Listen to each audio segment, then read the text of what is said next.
Is council ready? Yes. Okay, staff ready? I would like to call to order today's special meeting, our budget workshop number 2. It is 10 a.m. And with that, can I get a roll call, please? Councilmember McKee? Here. Councilmember Knight? I'm here. Vice Mayor Reeves? Here. Mayor Moeller? I am also here. Councilmember Tripp? Here. And just a note for the minutes in the record, Councilmember Tripp is participating remotely due to just cause resulting from a medical condition. All right, great. Thank you very much. Can we stand and say the Pledge of Allegiance, please?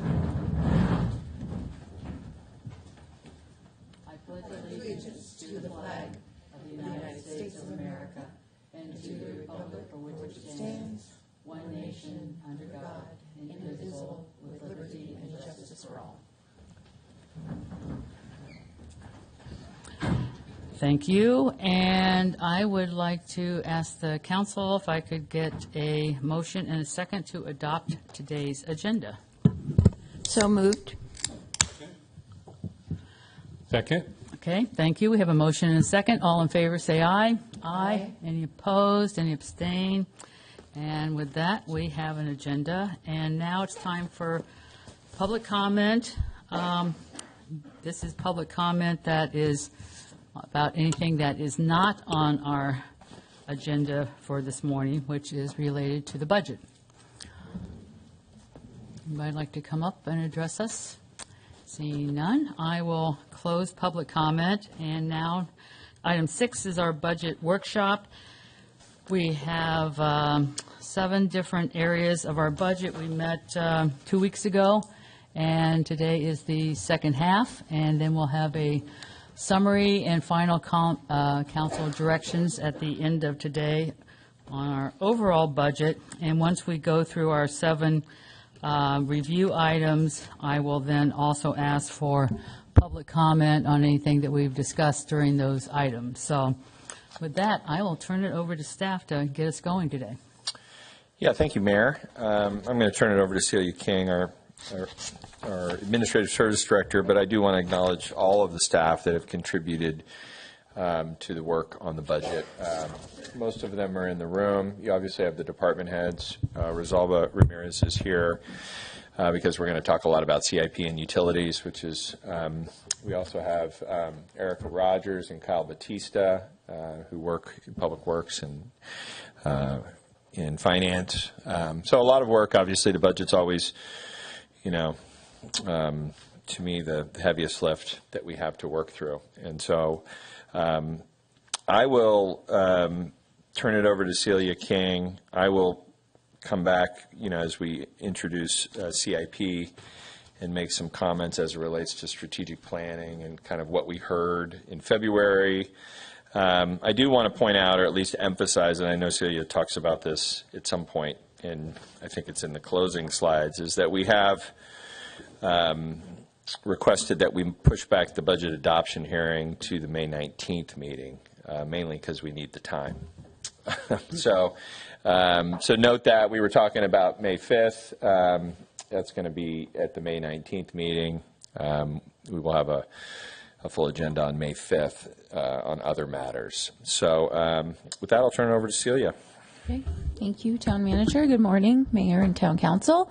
So we will jump right into the presentation. And just a reminder about the presentation, every couple of slides we do have a question slide where we will pause and the Town Council can discuss anything on the previous slides.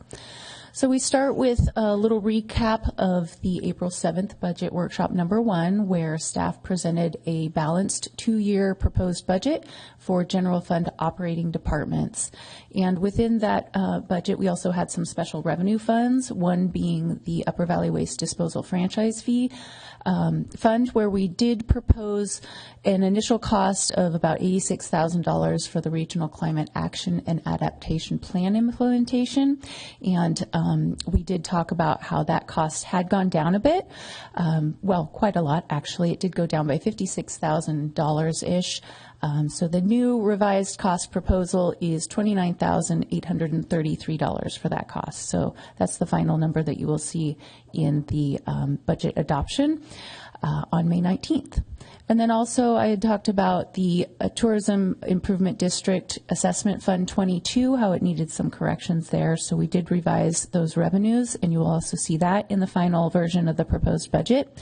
And just to note that the local TID budget will be presented for adoption to the TID board on May 14th. So again, this is not a budget that the town council decides. It is decided by the board, but it's presented to the town council for information. We also had a request for information about total compensation. So Finance did do a little bit of analysis on the proposed budget for salary and benefits and came up with a calculation of an average benefit cost over all employees of about 51%. And this benefit package does ensure strong recruitment and retention. About 44% of all town staff have been here for 5 years or more, which is great. The majority have been 10 years plus. And it does keep the town competitive as an employer for when we do try to recruit. We are an attractive place to be employed. In the front section of the budget, we have the financial policies, and these are reaffirmed and readopted each budget cycle by the town council. So we include them for review, and just want to point out two of these policies in particular. The OPEB Trust Investment Policy. That one does need a bit of updating because in January of 2024, the PARS Trust was being managed by Highmark Capital Management, and it transitioned to being managed by PFM Asset Management. So just a small change in the name of the investment advisor. So we will bring that final draft again with the final proposed budget on May 19th. And then the second one is the use of drought water reserve bank policy. In the current fiscal year, we had proposed, town council actually approved the use of that fund to support the 1 million gallon water storage tank project. And that project, along with its funding sources, have been moved into fiscal year 26-27. So we did not bring an amendment to that policy in the current fiscal year, but we will be bringing that forward in the next fiscal year in alignment with the project. We also have a general fund financial forecast, and this is where we use current available data to project how it seems that revenues and expenditures may perform in future years. And highlighting that first bullet point where it does explain that in those peaks of expenditures on that red line in fiscal year 23, 24, and 26, those are not necessarily budgeted expenditures exceeding revenues. Those are one-time uses of general fund balance. So the town has a history of having a surplus, and so then the town council has the opportunity to reallocate that surplus to different uses. So those peaks are actually transfers out from the general fund to different funds for other purposes. And of course, there is a little bit of a gap in those out years, and this is refined each budget process as we update it with more current information. There were no changes to any general fund revenues, expenditures, or transfers as a result of the first budget workshop. So just showing this again to highlight that the general fund is balanced. The proposed budget is balanced in the two out years. And this is our first question slide. Does council have any questions for Celia?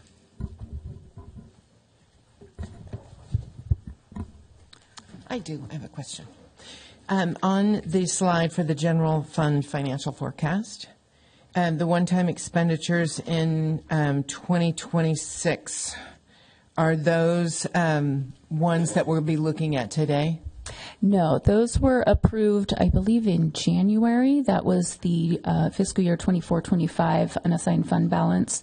The largest transfer there was the $3 million into Capital Fund 50 for the Yountville Commons project. Okay, thank you. Mm-hmm. And on the focuses on economic development and certainly prudent fiscal decisions, how does community engagement fit in there? Just curious, because I'm looking at how we continue to work on the revenue side. Mm-hmm.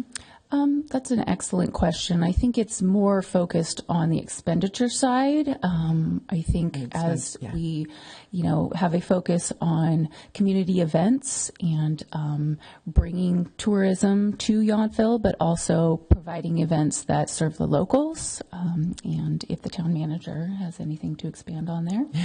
Sorry to put you on the spot. Our practice has been to budget conservatively in terms of revenue growth. Generally, we show a 2% number. We will alter that if we have other data that maybe shows, greater increase. Clearly, we invest in economic development. We tend to historically outpace our growth projections. And likewise, I just want to point out, as I think it's important, the word expenditures can sometimes be misconstrued. When Celia just talked about the $3 million allocation of fund balance in 2026, we encumbered it, but we did not spend it. Mm-hmm. And so you will see, as we talk about the upcoming year, when we get into the CIP, that we're not proposing to spend that $3 million.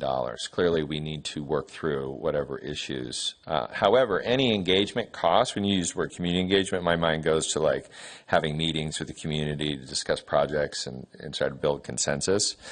Those costs will have to come out of that bucket. But I think we're trying to, so I guess to clarify a few things, again, expenditures doesn't mean we've spent the money always. It's been encumbered or it's been allocated, not necessarily spent. And I think just our history of budgeting in Yountville has been to look at revenues, conservatively. Expenditures, I think we generally look at a 3% growth. So when you look at 5 years out, you have to sort of test the assumptions. But I think part of this slide is always looking backward. You have 5 years backward, 5 years forward. I think if you look backward and you take out the one-time transfers or the one-time allocations, you can see that we've historically had a surplus, which is a nice thing to have. Okay, thank you very much. Councilmember Knight. Someone have a response? I do have a question when you're done, Eric. Oh. Sorry to interrupt No, you. it's I okay. see that on my box, Hillary. You can see that? Okay, thank you. Councilmember Tripp, thank you. The first time I think we saw a financial forecast like this, I can't remember, it was maybe before our current town manager was here. So my first question is this something you update on a regular basis, which I see you nodding yes. So, and the other thing is for the council, maybe the community, I just wondered how you view a forecast that in some ways is kind of static, because I think of my experience on the council where when I was on council during 9/11, and we saw a drop-off, a fairly short-term drop-off of visitors, and then in 2010, 2011 with whatever they were you would call it a depression or Great Recession. And then in the beginning of COVID, the council is always, as a general rule, well, not as a general rule, always has been, as the town manager said, conservative in our finances. We saw drop-offs in revenues, but we also made adjustments in expenditures. And so while I think it's important to have something like this, I don't know if it really reflects a history of how the town has responded to very difficult times, and the fact that we always have had a reserve. We actually have a reserve now that's higher than what we set as a minimum.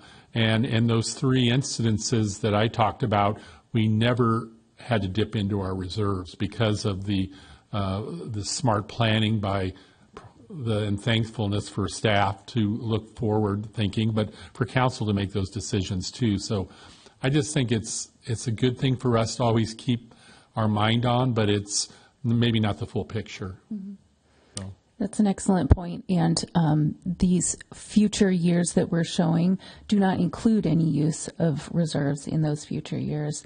And to the town manager's point, if you did see these numbers without the transfers out, you would see that red line was under the black line in each of those historical years. Thank you. Mm-hmm. Councilmember Tripp. Yes, I had a question about the slide actually that Eric is speaking to. And I'm just going based on the handouts. And I really wanted to ask Celia, because it's always good to make sure it's apples to apples. And I had sent the slide that we used to call this the 5-year financial forecast, and it was called General Fund Revenues and Expenditures 5-year forecast. Is this, have you changed any of the parameters on this slide that you're showing, or is it basically the same slide that we looked at in previous years and that I sent you last week? Correct. This is an updated version of that same model. Updated version of the same model. So it's basically the same slide, but new numbers. Correct. Yes. Okay. And on the old slide, you used to have assumptions, and this kind of gets to what Eric was asking. Assumptions about major revenues and assumptions about major expenditures. And on the old slide, you listed some assumptions about revenues, like property tax increase and sales tax and TOT. So would you, when you get to the end, are you going to have those same assumptions on this slide, or is it going to look different?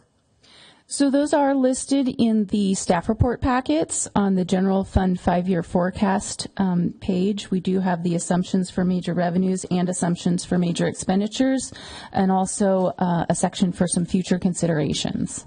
Okay, I could not see that. What tab is that? It's on Budget Workshop 2? I'm sorry to digress, but... That's okay. It's in the packet for general fund summary. Oh, I see. Okay. It's the last 2 pages of that packet. Got it. So it is going to be the same slide. Okay, that Correct. was my question. Thank you, Celia. You're welcome. Vice Mayor. I just wanted to make an observation. This slide that we've been talking about is pretty much the same slide I saw 4 years ago when I ran for office. And when you don't actually understand the budgetary constraints and the issues that create this line graph, it is concerning. And I think all of the council is always concerned with those lines, but that Eric's observation, historically, we have met those possibilities with tightening belts if necessary, and currently we're quite focused on how to improve revenues and stabilize revenues. So it feels like that has been a major focus of this town council, is to encourage business and to expand our ability to get the funds that are necessary for all the projects and all of the runnings of the town. So, I mean, this could be a scary thing, but it's not, and it hasn't proved to be that. So I just wanted to make that observation. Thank you. And I just wanted to comment on this as well. This is, there's a lot of assumptions that you could put in and decide to describe both of these lines and how you form both of these lines. And so we've just simply, we're using, what is it, 3% for expenses and 2% for revenue. And these are really trend lines, they're forecasts, they're really not facts. I think if you and that's really explained by, I think, Celia's explanation about why you see the increases in a couple of the bumps over time, because those, when you really look at those, I always look at, a parameter for lines, that's area under the curve. This is like a lot of money. It goes from 15 million to 20 million over several years. And so that's a lot of area. So it's a lot of money. But it's not money, yes, we spent it, but we had it to spend because it was excess money in a way. So I think that I have seen a lot of misinterpretation of this and gloom and doom, and it really is just a forecast, basically, without any error bars or standard error. I mean, there's just, there's a lot of variation in this, and it really is just a forecast. Typically, I see these as kind of dash lines. You know, this is where it could possibly go. But to the other council members' points, yes, I think it's something to look at but it'd be much more meaningful if one of the lines was greatly, above or below the other ones, and they're not. So that, I think, is really the message that we really need to send to the public, that these are generally we're doing really well. This doesn't take into account any of the reserves that we have in a lot of different funds. So before people want to go make something out of this, I think it needs to be carefully looked at and not overinterpreted or underinterpreted, as the case may be. So with that, any other questions before we move to the next item? Nope. We'll go ahead then. Thank you. Okay. Thank you, Celia. And I am going to now kick off the CIP, the Capital Improvement Program portion of it. We can go to the first slide, whoever's working the deck. So, as you all know, but for the public's knowledge, we shifted to a 2-year budget cycle, a biennial budget, 3 years ago. And part of the rationale for that was to separate, strategic planning or goal setting from, deep budgeting. And I always like to explain that we're always budgeting to some degree. We have mid-cycle budgets, we have mid-year budgets, and we have now mid-cycle budgets. So generally, this is the year that we're doing the deep dive on the budgeting. This is why we have 2 workshops. Our second workshop will come back with adoption hearing. If you need more time, we have to adopt a balanced budget by the end of June. This is state law. So we have time, but this is the budget year. Last year, we did strategic planning, and part of that is goal setting. And so I wanted to remind everyone of the dot boards, and we did it 2 ways this previous year. On the left, I know you can't read these, but these are all available on our website. We did what we called collective wins, where we kind of did a top 20 of things that we had heard, the staff supports, there was budgetary impacts, but these are not new initiatives. These are, or I shouldn't say that. Some cases they are new initiatives, but these were generally sort of collective wins, meaning like things that we can get done. We just kind of needed to have a sense of priorities from the council. So you were all given 10 dots. There was like a rule of you can't put 2 on one thing, and it was kind of a lightning round of the dots. And what emerged, you can see, kind of later some of the stuff that we've been working on. Customer service surveys, the Yountville stations, which are the idea of integrating sparkling water to reduce single-use plastics. Those were the 2 5-dotters. There was a bunch of 4-dotters and 3-dotters. So we try to take that input and, basically make it actionable and figure out how. So you'll see some of that stuff later as John Rizal get into the details. And actually, we have Byron Hoffman from Offset in the crowd who will make a presentation who kind of gets to some of those ideas and initiatives. On the right side is when the dots are a little more deliberative, because, we had gold dots and silver dots. Those generally represent resources, so in terms of, budget that's available. And then we have these red, green, and blue. And I want to remind everyone, what those mean, because we have talked a lot about readiness, or Yountville green or blue zones, but generally they follow those principles. Like red was emergency preparedness, green was sustainability initiatives, and blue were health initiatives. So in this case, for the public that didn't witness this, you were able to go forward, place a dot on the board, kind of explain why you're putting that dot there. So, what was interesting was, and it's always at least interesting to me and I think the staff, because we never know where the dots are going to end up, but it was clear at the time last year that Yountville Commons was the highest priority. It got 5 gold dots. Saving for Construction got 5 silver dots. But then what was, to me, kind of an interesting thing was this idea of virtual power nodes. And I don't want to go into a big wonky explanation of virtual power nodes, but this sort of feeds the energy resilience and microgrid discussion. We did, you'll see in the slide recently, get $250,000 from the federal government.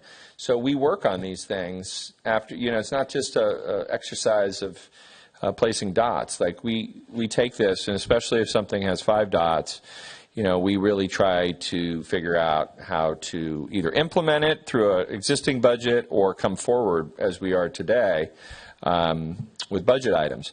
I think what's important to be clear about today, because we're talking about the next 2 years, in the existing budget, we still have a considerable amount of funding for things that we are working on. And so as John and Rosalba go through things, I think they can explain there are certain things, like the floor at Schmidt Hall. This is an enhancement to the commons that we all kind of need. Sam can talk about the needs in terms of Park and Rec, et cetera. I think there's $75,000 in the current year budget that has not been spent to implement that project. So we want to get direction on certain things that we already have budget for, because we are at a place where we're, making some decisions that we want to make sure the council's involved with. But I think recognize that what you're being asked, at least on May 19th, to approve is the next 2-year budgets. We can give you updates. We have an ongoing process of talking about the current fiscal year. But there is considerable funding, and I think we'll talk about that as we get through the slides. But it always starts, to me, with goal setting and strategic planning that the council did last year. And we'll do again next year at this time, so that we can kind of reset and kind of hear from the council collectively what are the priorities. And this is mainly for CIP, but it does get into operating things as well. So next slide. When we had our February kickoff meeting, our budget parameters meeting, staff asked, are there any things you'd like us to look at? And as we talked about a lot, but there were 3 specific things we noted and 3 things that you will see in this presentation today. One of which is the hydrology study in North Yountville. This is kind of some of the issues of stormwater runoff at Yountville Park and areas around that. Expanded electric vehicle charging stations. This has been an ongoing regional conversation, so we have done a little work on that. And then finally, there was a new idea of California Drive and how can we do mobility improvements to improve. When we talk about mobility, we're talking about usually pedestrians and bicycles. So those were things we heard. We've done some work so that we'll see. I think it's important to note here that as individuals, which is the meeting, you all talked and can say things. I think we need to take direction from the group. And so when we talk about things today, there needs to be at least direction like, okay, yeah, we support, when we get to the California Drive, you'll see we've kind of said, okay, well, here would be an initial study. Here's, these are guesstimates in terms of what it would cost to actually implement. But in many cases, you have to spend the money to study it so that you can have a capital project. And so you get into that question of, do you want to invest $50,000? You need to weigh the trade-offs of that relative to other things, whether it be wayfinding, which is also a mobility sort of a thing. So we need to, at least on these items, get clear direction because they came from you, but typically from individuals. And I think that's when I transitioned to John. I just want to add one thing, too, that during the year, just, for the public and transparency, when we go through and actually talk about one of these specific projects that, are now all being listed and, considered for approval or not, it's always great that the staff report actually shows, is this budgeted? Where is it budgeted? How does it conform to our strategic plan? So it's very important. I don't really see a lot of other communities actually doing that. I think that's an excellent process that we have so that, because, sometimes even when you're a new council member or kind of new to being in the audience looking at stuff, it's very clear that, yes, this has always been something that has been budgeted. Isn't something we're just going to worry about how to pay for it later. There is a very thorough process that goes into spending the money once we actually get to that part. So thank you, staff, for doing that. Well, thanks. And I think I've heard people refer to this as colors of money. I think Celia would refer to it as fund accounting. We have, 30 funds, 20 to 30 funds, 40? 40 funds. So all funds have different sort of constraints, restrictions, requirements. You get into road money, enterprise money. We'll talk about that today, but I think this is the point of making it complicated. And sometimes it's easier to do mobility enhancements like with road money. This is what we did with North Washington, right? We were able to do, we call the Ponchicchio sidewalk, other things that we were able to enhance, but we were using road money. We weren't using general fund money. And I think we all know the general fund money is the least restricted. It's the most important to sort of pay attention to. So, but that's one fund. Well, when we do capital budgeting, we probably look at like 10 funds, I would say. But there are 40 funds that you all have to think about in the overall budget, and all of them are, what again I've heard is colors of money. So the only money that's truly green is general fund. Everything else has some restrictions on it. So thank you for bringing that up. John's going to now talk about types of projects, so we'll start with that, and we can, as we get into the imagery, we can stop and ask questions. And I think it's always important to ask that question is like, would this project be eligible for road money, or would it be eligible for, we got a grant for sustainability. Like, grants are not the silver bullet. Everyone always says, like, can we get a grant? I think we were seeking a grant for the water tank for like several years, and we now have come up with a strategy on how we can fund it with water money. Existing water money, not future ratepayer money. So that's another really good example of something that's using 2 or 3 funds. It's a very complicated thing, but it's one CIP, which is the idea of the water tank. So, John, you go ahead and. Good morning, everybody. So, as this 2-year budget cycle evolves, and we are in our second of the 2-year budget cycle, there's an additional layer that we would like to add, or a concept that is really important to bring forward as we budget these things. And that's the idea of a capital improvement project versus a major maintenance project. So prior to this conversation, all of our projects were lumped into capital improvement projects, but we are now trying to make the distinction between the two. And the first category is a capital improvement project. That's what we think of, or I hope you think of in the traditional sense, where it's a long-term investment of town funds to upgrade, build something new, or renovate a physical asset that we have. It's typically focused on infrastructure, building, facilities and equipment, streets, things like that. A capital improvement project does increase the value, extend the life, or adapt an existing facility to a new use. Next door is a perfect example. And it also, in this category considers the new projects that we want to propose at budget kickoff and build into our capital improvement program. On the flip side, as we all know, Yountville has lots of many nice things, and to keep them nice as they get used on a regular basis, the community center is a great example. We built that in 2010. It's now 16-ish years old, and it's up for major maintenance. And so we have to budget for those things, but it's not necessarily a capital improvement project where we're going to go build something new at the community center. We're just going to spend money on fixing or maintaining the systems that are there. And so those can be a significant cost. They're not necessarily an annual thing. It can be a rehabilitation of a system or a replacement of a system, like HVAC, for example, or the repair or replace of major structural components. It does extend the asset's useful life and improve its condition.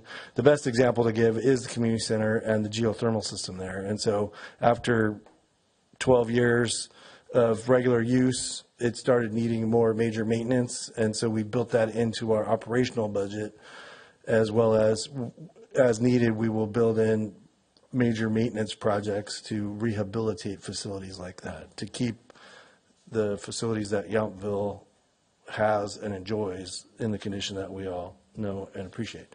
And so there's a couple slides later that we'll hit upon that will kind of focus on this. The other comment would be, we do have a slide to that fund conversation that we're having right before I started. But before we get into that, we just want to give a quick update of some of the current projects that are happening right now. The most not the most significant, but the most visible one is the south parking lot and the permeable paver project there. And so that project is moving along. We have a contractor working on it in and amongst the weather. We hope it'll be done soon.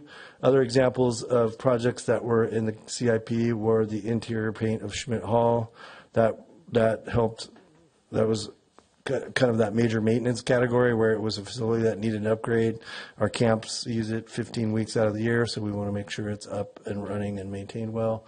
And then for the general public, that we all know about our storm challenges here in Yountville. And so the other significant project that was completed this year is the Oak Circle spillway project. So on the left, the photo shows what the condition used to be with the current weather trend. The middle photo shows it with no water, and then the photo on the right shows it with the water flowing out the spillway. Obviously, it was a successful project, and what we don't show here is the video stream that would allow somebody that lives in that neighborhood to check the camera to see where the water is at any given time. Sorry, I'm doing too many things at once. So here we are on that fund slide. And so, as Town Manager said, general fund revenue is known as the least restrictive, and then non-general fund revenue is use-specific.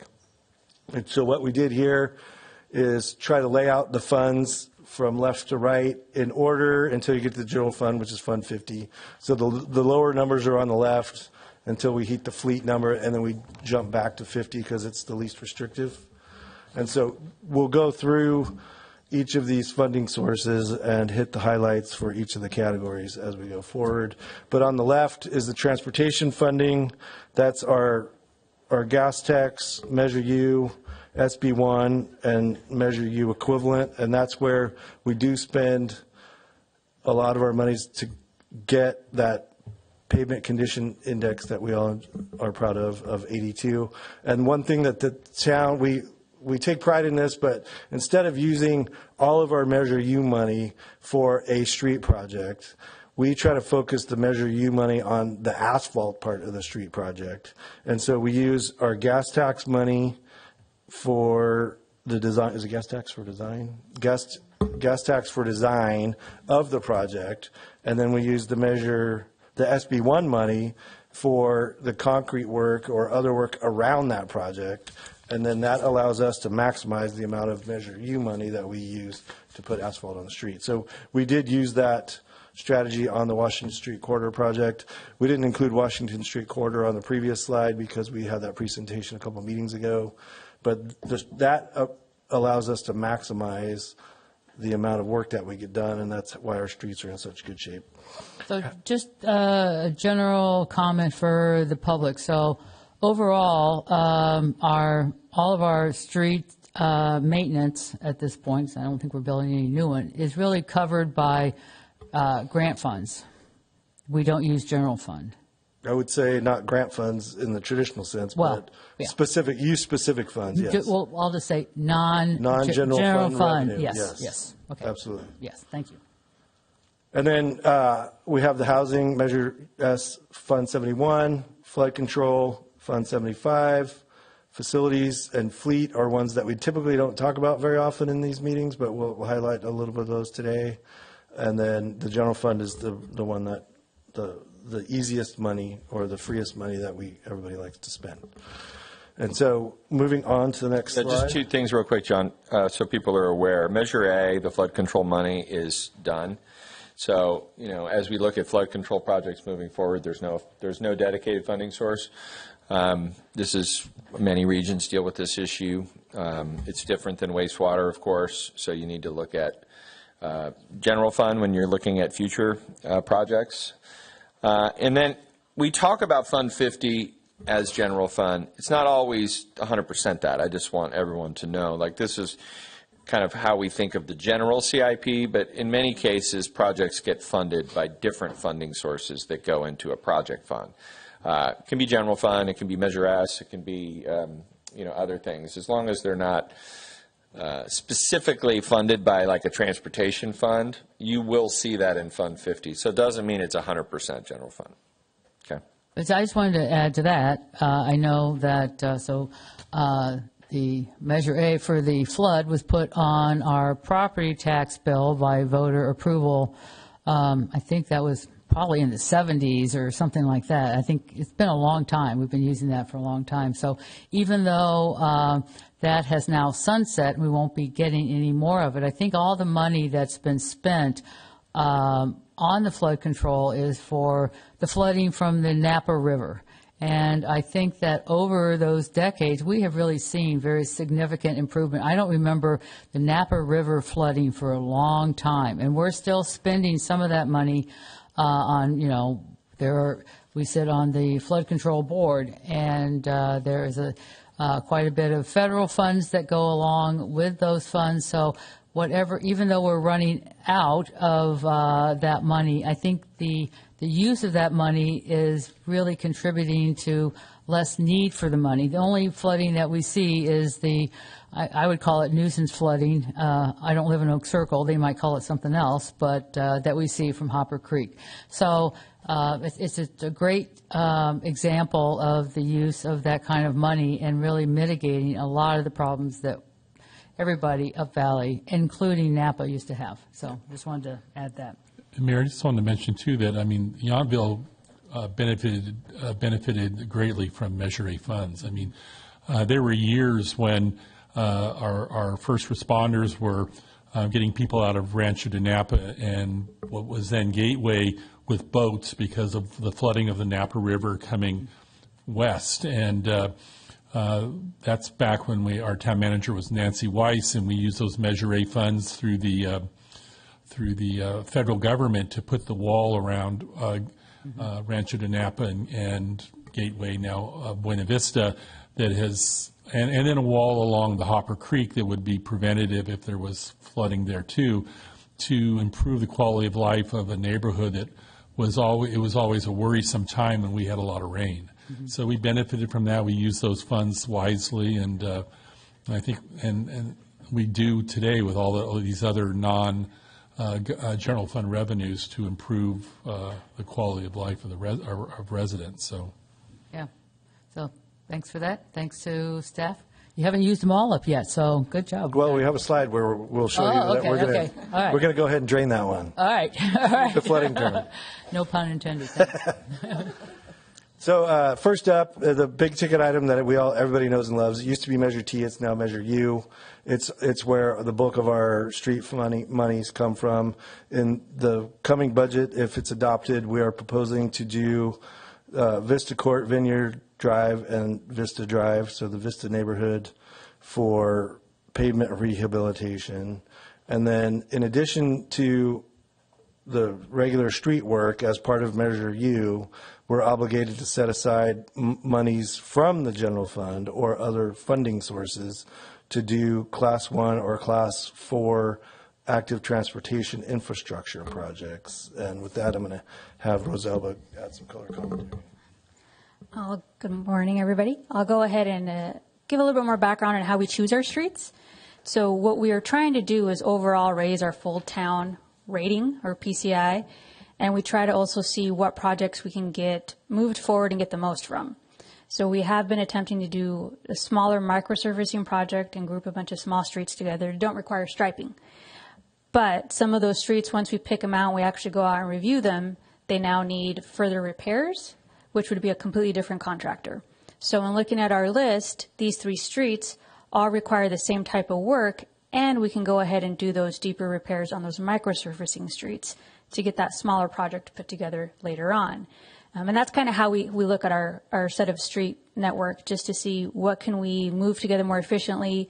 Our town's pretty small, so even grouping certain sections so that the whole town is under construction is something that we look at as well. So if they're kind of grouped together, that's for a reason, and we do try to get in there and get out as quickly as possible to kind of have less impact on the neighbors and the residents. And then a little more information on the Measure U equivalent fund. One of the key differences between the Measure T equivalent fund and the Measure U equivalent fund is the ability for us to use our maintenance work to meet that goal. So previously with Measure T, it had to be the creation of new Class 1 and Class 4 bike facilities. But with the new Measure U funds, we can meet the required amount by doing maintenance work, say on the Vine Trail or on existing paths. So that's really helping us help all the agencies that get the Measure U funds to meet that collective goal for the Measure U equivalent fund. Next slide continues in the transportation funding. State gas tax is what I spoke about earlier. That's where we use that to focus the money on the design of the projects that we have to put out to bid. And just a reminder, when we do a traditional project, we have to prepare designs and specifications that we publish for public bidding, and then those documents get bid upon by contractors, and then we go through the award process for the lowest responsive and responsible contractor. So there is value in spending the money on design because it creates those plans and specifications that allow us to follow the public bidding process. And then for E1, what the town has experienced in the past is if you tied a project that had both asphalt and concrete in it, oftentimes the concrete subcontractor doesn't conform to the schedule that you would like them to, and then the street work gets put on hold while you're waiting for the concrete guy to show up. And so what we've done is separate that out and have the concrete subcontractors do their work independently, and so you're not tied to two different disciplines doing the work together, whereas it's much more efficient if you just have a paving contractor come in and do the work. So Washington Street, for example, Rosalba had all of the concrete work done in advance, and then that's what allowed Goodfellow Brothers to come in and get done in 3 days in 5 shifts. All that done, and they just pave up. So yes, we had the flood control conversation a moment. It's fun. We did.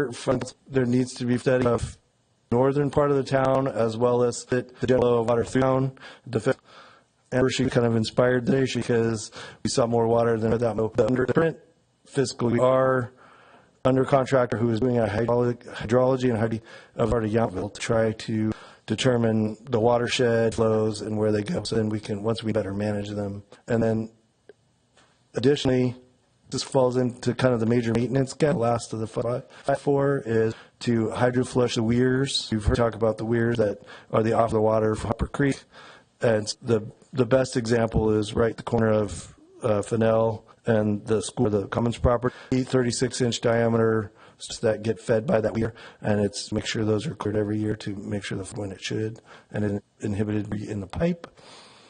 The other who use the money back to the flood wall aforementioned and do any maintenance, and then our work the townwide flood assessment. So we are focused on North Yountville moment, but we are studying the town as a whole in a bigger fashion.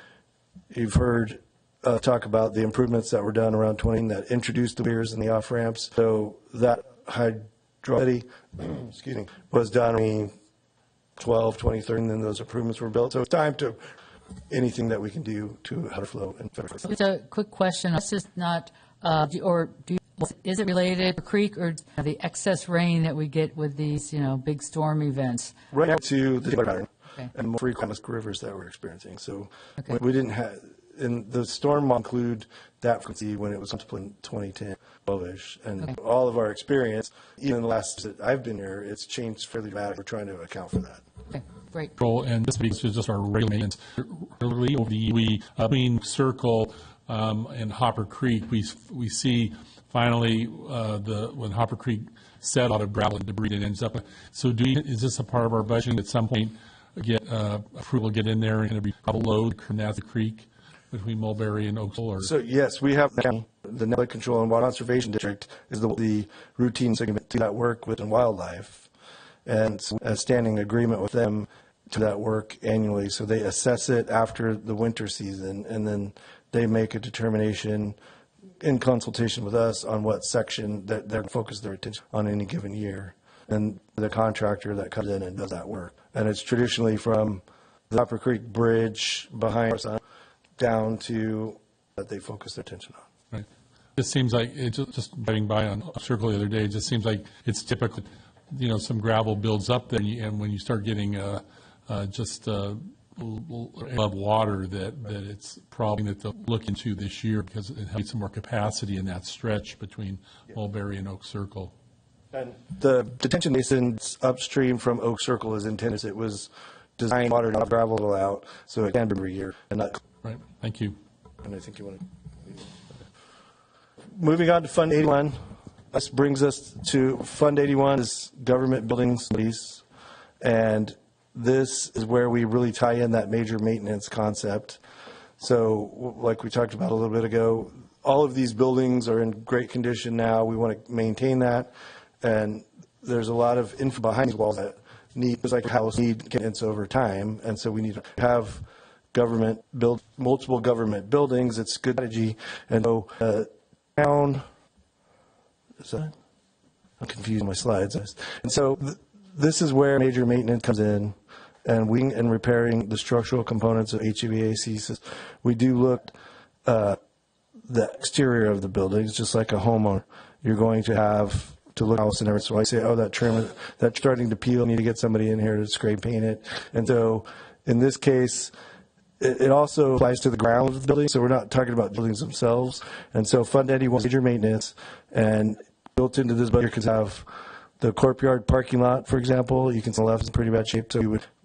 The community center parking lot will get a treatment. The exterior part of it, next time you're outside on Mulberry, check out the wood on the sheriff's office, and it'll give you an idea of the exterior paint that needs to be the exterior stain there.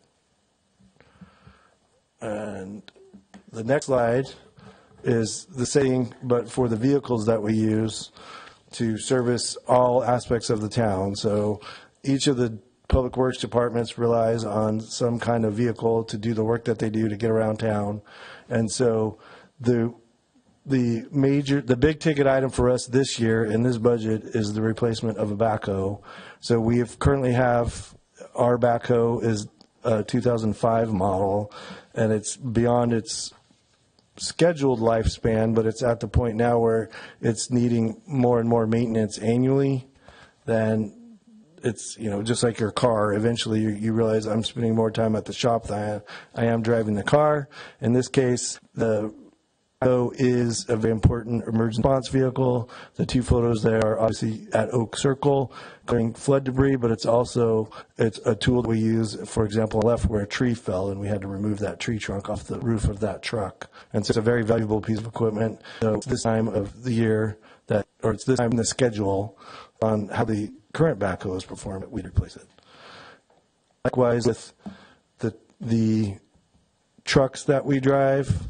In this case, our trucks are considered emergency response vehicles because Public Works, we always get lost in the shuffle because of police and fire, but we are emergency responders, and we do have to have a certain category of vehicle in order to respond to emergencies.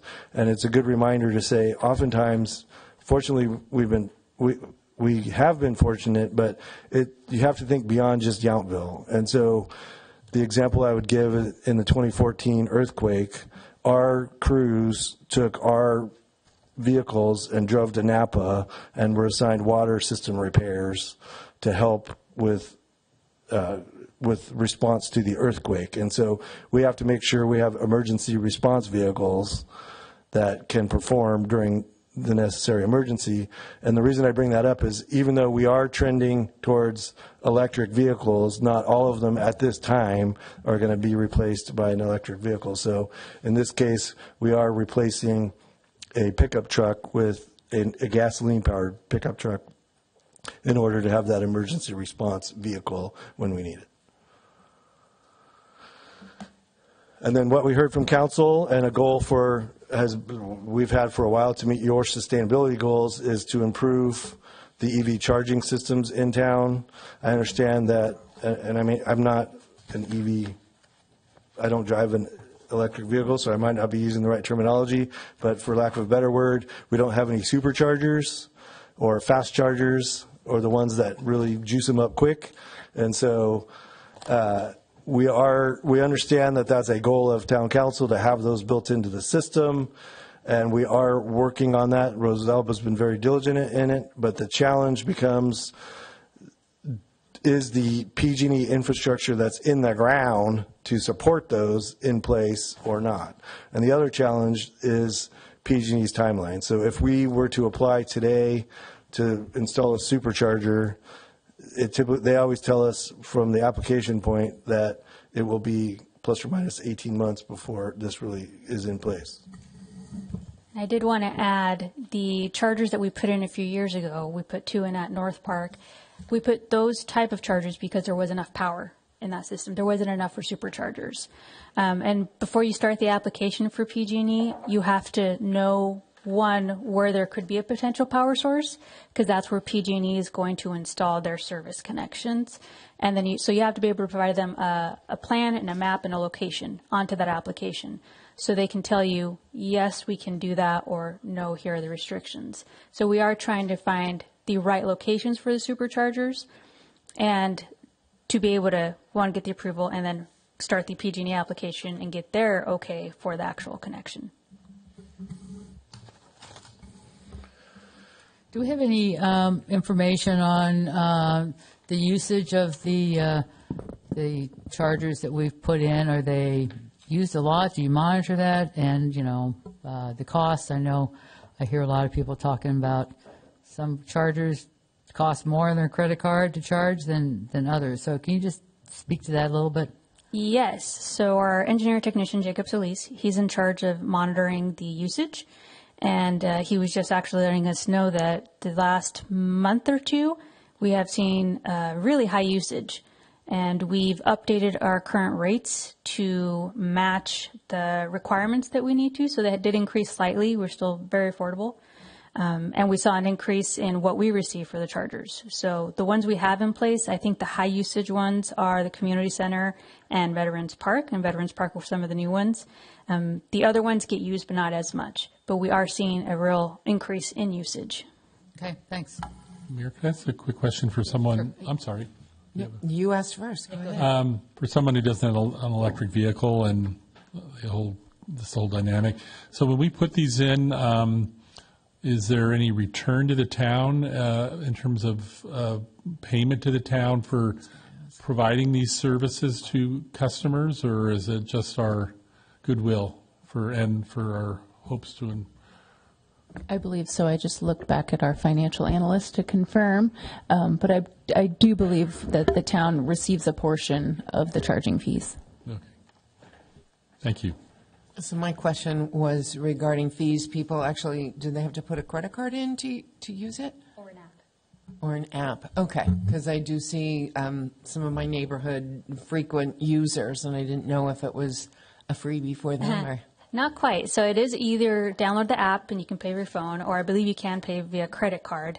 But the rates are very low. So typically it's somebody who wants to stay there to at least get a decent charge. Mm-hmm. So it could be a couple dollars for, half charge, but they do have to pay. And the fees we receive, so we do receive, the payment from the charging systems we have, and they are used to cover the costs we incur in getting those the EV charging stations operable. That's good. If we have superchargers, then is it a more expensive rate because it's a quicker amount of time? Typically. So, and that's once we get superchargers in, we'll know more information. It also could vary from type.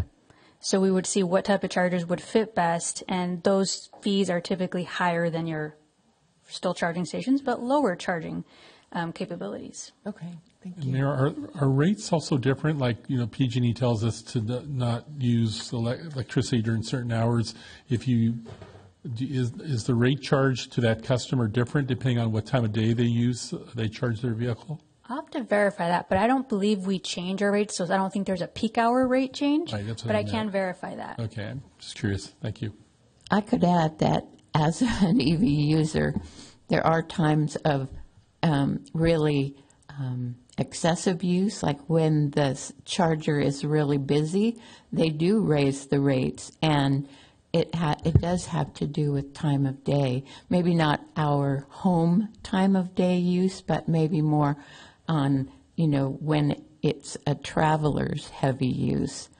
So, that's what I notice. And we are interested in seeing how the usage is with upcoming events, where we think there's going to be a lot heavier traffic here in town, especially with EV users. So that is something we're going to keep an eye on. It's kind of like Uber, I think, with peak. Celia, go ahead, because I have Thank you. If another I could just question, too. confirm what I had said before, yes, the town does receive some revenue, and you can actually see it in the general fund revenue detail page. There is a line item for electric vehicle charging station, and we're estimating about $4,500 of revenue each year for the proposed budget. Thank you. So, because I know there is a lot of interest in these supercharge units, but I know the price is supercharged to get those too.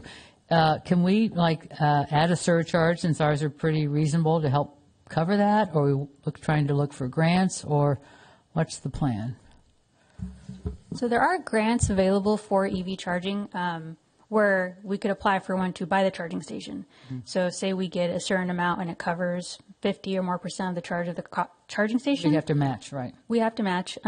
The problem is then finding where to put that charging station with the power. Right. So we could apply for grants, and regarding whether we can do a surcharge on the charging stations themselves, I'm not sure if we can. Usually we collect what we need to cover the cost of them, so that could be a possibility. Once we are able to move forward with the superchargers, I think that's where we'll get more information and be able to provide more feedback on what we can charge and what we can do. Yeah, so, I mean, if it could help, expedite that, until we pay them off or something, just a thought. Yes, go ahead. Just real quick, we are studying the funding for the virtual power nodes in terms of that being a possible option, because we're looking at that just so everyone knows, both at the community center and here at Town Hall. Generally, the idea of virtual power nodes is backup power, which we already have diesel generators, but when you layer in battery backup power based on solar, for those of you that have Teslas and understand how Tesla walls work, I do think there might be an opportunity to integrate the virtual power nodes. As you know, we just got a $250,000 grant. So this might be our opportunity. We have to say it's possible, but that's exploration we're doing. And if we could start with either Town Hall or Community Center, we think that is what makes the most sense for our first Type 3, or what I guess we're calling a supercharger. We'll keep you posted. Vice Mayor. I don't know if the Climate Action Committee supports a guy at Berkeley who developed an app. It's basically meant to help find multifamily low-income housing locations, but it also tells you where the electricity is possible. So maybe we could use part of that app to help locate or justify a place for grant applications. Yeah, Aaron's back there nodding. I do know that part of the, I guess, the outcomes of the Regional Climate Action Committee will include some implementation steps related to EV chargers. So we'll make sure whatever that's going to be soon. We're going to see a report. We can utilize that. I always worry when I hear the words a guy from Berkeley that created an app. Just but I think the reality of and those that I've rented an EV, so I've lived through kind of that anxiety of charging. It's a real thing, and I think we know, having a Type 3 charger here, it does come back to the PG&E dilemma, and I do feel like we're working through that. So you have a lot of things, and I think when you hear 18 months, it's almost demoralizing to how do we even get the ball rolling here? But I'm hopeful that the virtual power nodes and the I guess the information we get through the Regional Climate Committee, we can speed things up, and we can solve these dilemmas and these problems. So both the city of Napa and Calistoga have used this app and applied for funds to make those locations happen. So I think, it's not just the guy with the app, but it is actually a proven thing. I'm sorry for joking. We take it seriously, and we will look at all that information. I'm sorry, Mayor, I have another question. Sure. So it's interesting, again, I'm not someone, I don't own an electric car, and it's interesting to have this conversation. We talk about creating superchargers for people with electric vehicles, but I just don't know enough about it. And I guess my concern is when there's such negativity on the federal level for electric, for these type of innovative choices and car builders are building less vehicles, that my interest is that as we talk about micronodes and energy sustainability, that I know you're saying this, but we're really focusing on how we create buildings, community centers, and all that. That in a time when there's power outages and all that, that we have something to offer the residents and can power up locations when it's either very warm or cold or something. So that's always my focus, and I appreciate what we do for superchargers and electric vehicles, but I wonder, you wonder at times what the near future of that is, and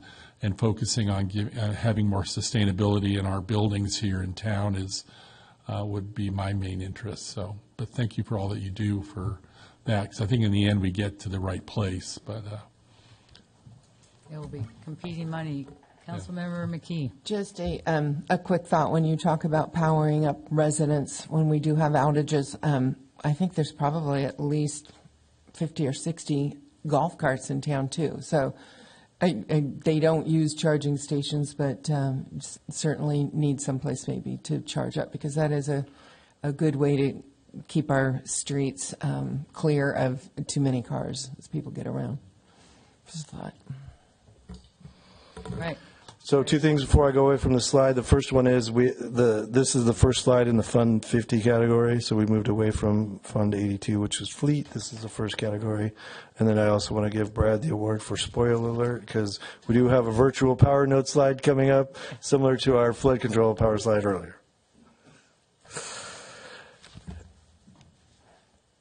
This is the one I was confused. I thought it was coming sooner in the slide presentation. We spent a lot of time on these, and then when we go to game day, all of a sudden it's out the window and you're flying by the seat of your pants. And so this is the major maintenance category that I wanted to speak about earlier. But in 2018, the town had a study done that identified looked at our buildings and gave kind of a facilities maintenance plan. These are the systems that you have.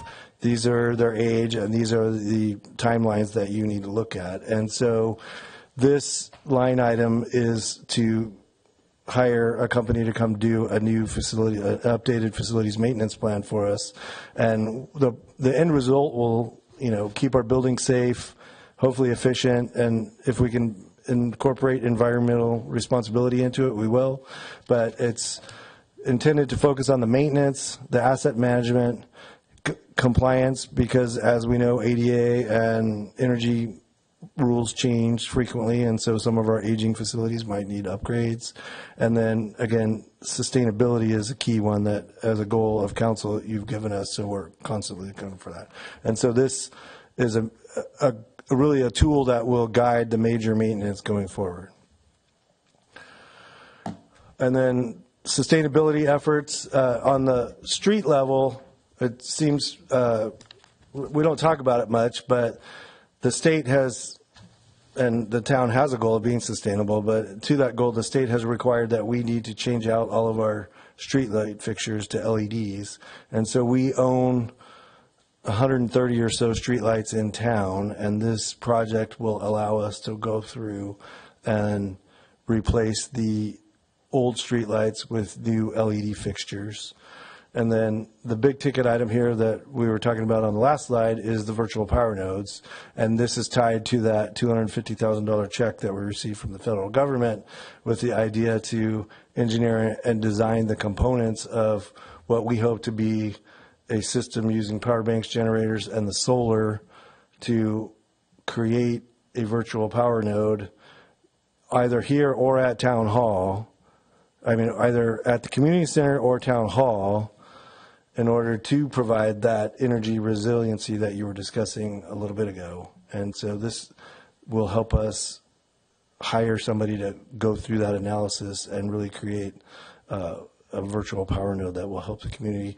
And the example, the one that we're looking at is the community center, because it already has a diesel generator and solar and PG&E. And you need those three things combined with some sort of battery facility to have that energy resiliency. And then the unintended consequence of a virtual power node is you're going to end up reducing your PG&E bill. So we will see value in the virtual power node, not only in times of emergency or resiliency, but on a regular basis where we're not reliant on that PG&E power constantly.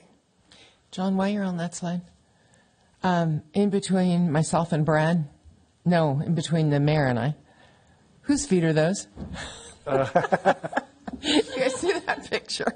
Too many feet, huh? Hey, there's a, you know, I there's a did missing- alter the picture, so it was just all of you, but I couldn't get rid of his feet. Sorry. That's very, very observant. I was like, wait, what That's am I amazing that you seeing? saw that. He's blushing. She got, me and Aaron were in there, and we were trying to focus on you and the council, so she took me and Aaron I out. know. But I'm just having fun. she couldn't get my legs up. It's the legs for the check. Yeah, walking the check. One other thing for any energy nerds that want to, because I've been asked a few times, what is this virtual power node? If you Google virtual power network, you can go into a deep ocean of information. And actually MCE, who's our community choice aggregator, Marin Clean Energy, they're sort of leading the charge, in my view, on what's sort of the new term being used for microgrids, which is a virtual power network. So I don't want to try to explain it, but a node is just a point in a network. And virtual power networks, if you want to nerd out, will sort of share with you at least kind of what people are viewing as the future on this subject. Okay, Councilmember Tripp has a question. Yeah, it kind of goes with exactly what Brad was saying. So just looking at John's description of the virtual power node, it's either going to be generating some power through solar, right? Or we're going to be storing it through power banks. So is that basically the idea that it's a backup source of power, either power we've stored through a power bank so we can use it when demand requires it or something else goes out, or we're going to generate, which I'm thinking it's probably solar because we're not going to start running generators probably all the time. Is that basically what we're talking about? And then my second question is, what does something like that cost? I know the power walls in general are very, very expensive. So, or power banks, whatever, some mechanism of storing power, which probably requires a battery system of some sort. What, and maybe John said this and I missed it. What order of magnitude of cost are we talking about? The first question, the answer is yes. It is generally viewed as a power source in terms you are generating power through solar, you're storing it through batteries, and then to have the redundancy needed to establish the resiliency goals, you have, at least in today's world, a diesel backup. So that's why the two areas where we currently have diesel backup generators, or significant ones, is where we're kind of studying this. The question of cost is really gets into kind of the solar and the battery. There's a lot of discussion right now about batteries. So I don't think we're prepared. We have now this grant to, spend some money to study it. We also do have, I think it's $350,000 in the current fiscal year budget that we did allocate last year. So between these two funding sources, we have roughly $500,000 after we study it, and our hope is that we'll be able to do one node for that amount of money. Okay, and going back to what you're saying though, in terms of generating power, we're not planning on expanding diesel generators. I know they're kind of a necessity, but that wouldn't seem to be. Or would we look at some other form of generation of power? Because diesel's not optimum, and solar, yeah, we all know solar. So is there some other form of power generation we would be talking about here? No, just solar. Okay. Again, the third layer is the diesel generator. So that's where if the batteries run out because you either don't have sufficient charge or there's a lot of demand, if there's like when we had the power, I think, for 30 hours, like we were cranking those generators because of the need. So no, it's the backup is the diesel. We recognize, Thank you. Okay, moving on to the new projects that we'd like to discuss. This came out of the discussion earlier in the budget cycle when a request from council to look at the California Drive corridor from Solano Avenue to Washington Street. And so to that end, we have hired with existing funds a transportation specialist to look at it and prepare some conceptual designs, which I'll let Rosalba talk about. Yes, so we're looking at California Drive as a whole, from Washington all the way to Solano. So we do have a consultant, GHG, who developed just these preliminary renderings, just on light discussions on what we see as issues, what could possibly be an improvement. So these aren't real design. They're just get the what some preliminary ideas could be on a Vine Trail. Where the Vine Trail crosses, it might be hard to see the difference, but one of the ideas is to pull that bulb out where they're crossing the Vine Trail so that the bicyclist or the pedestrian is put out and the cars stop ahead so they can see that there's someone there. What you can't see in the renderings are ideas for possible alert system like flashing lights or even cutting back some of the trees and limbs to make it clearer. It's not shown here, but we will be done changes and updates to actual walkway or that crosses the railroad tracks. So that right there is going to be updated. These are just additional traffic calming solutions that could help alert drivers and make it more obvious that this is a highly used pedestrian and bicyclist area. So these are just some of the ideas that we wanted to show in renderings of what could be done. It just providing a bigger entrance to the Vine Trail over on the other side of the bridge of 29, trying to find ways to reduce the conflicts that we're seeing out there with vehicles. And then as just an automatic, we will be updating the accessibility components, so the walkways for the wheelchair users on either side or on the north side where the path is for those users. So, for example, this initial study and the time it took to put the renderings together, is how much are they able to use at one? So we typically don't use funds because we asphalt, but we do test for existing even ADA funds that we have. Something that we designed. Particular one was just in renderings. It was about $15,000. It wasn't a full-blown design. It was an experienced consultant that we get down. We sit down with the issues. We need something. Just what can we look at? And then we would sit down with them and really get their feedback, seeing what they consider to be the biggest student, and then that's back. Okay, thanks. Yeah, and I just to add what I said, you can see here, the team's estimated $60,000 to do that.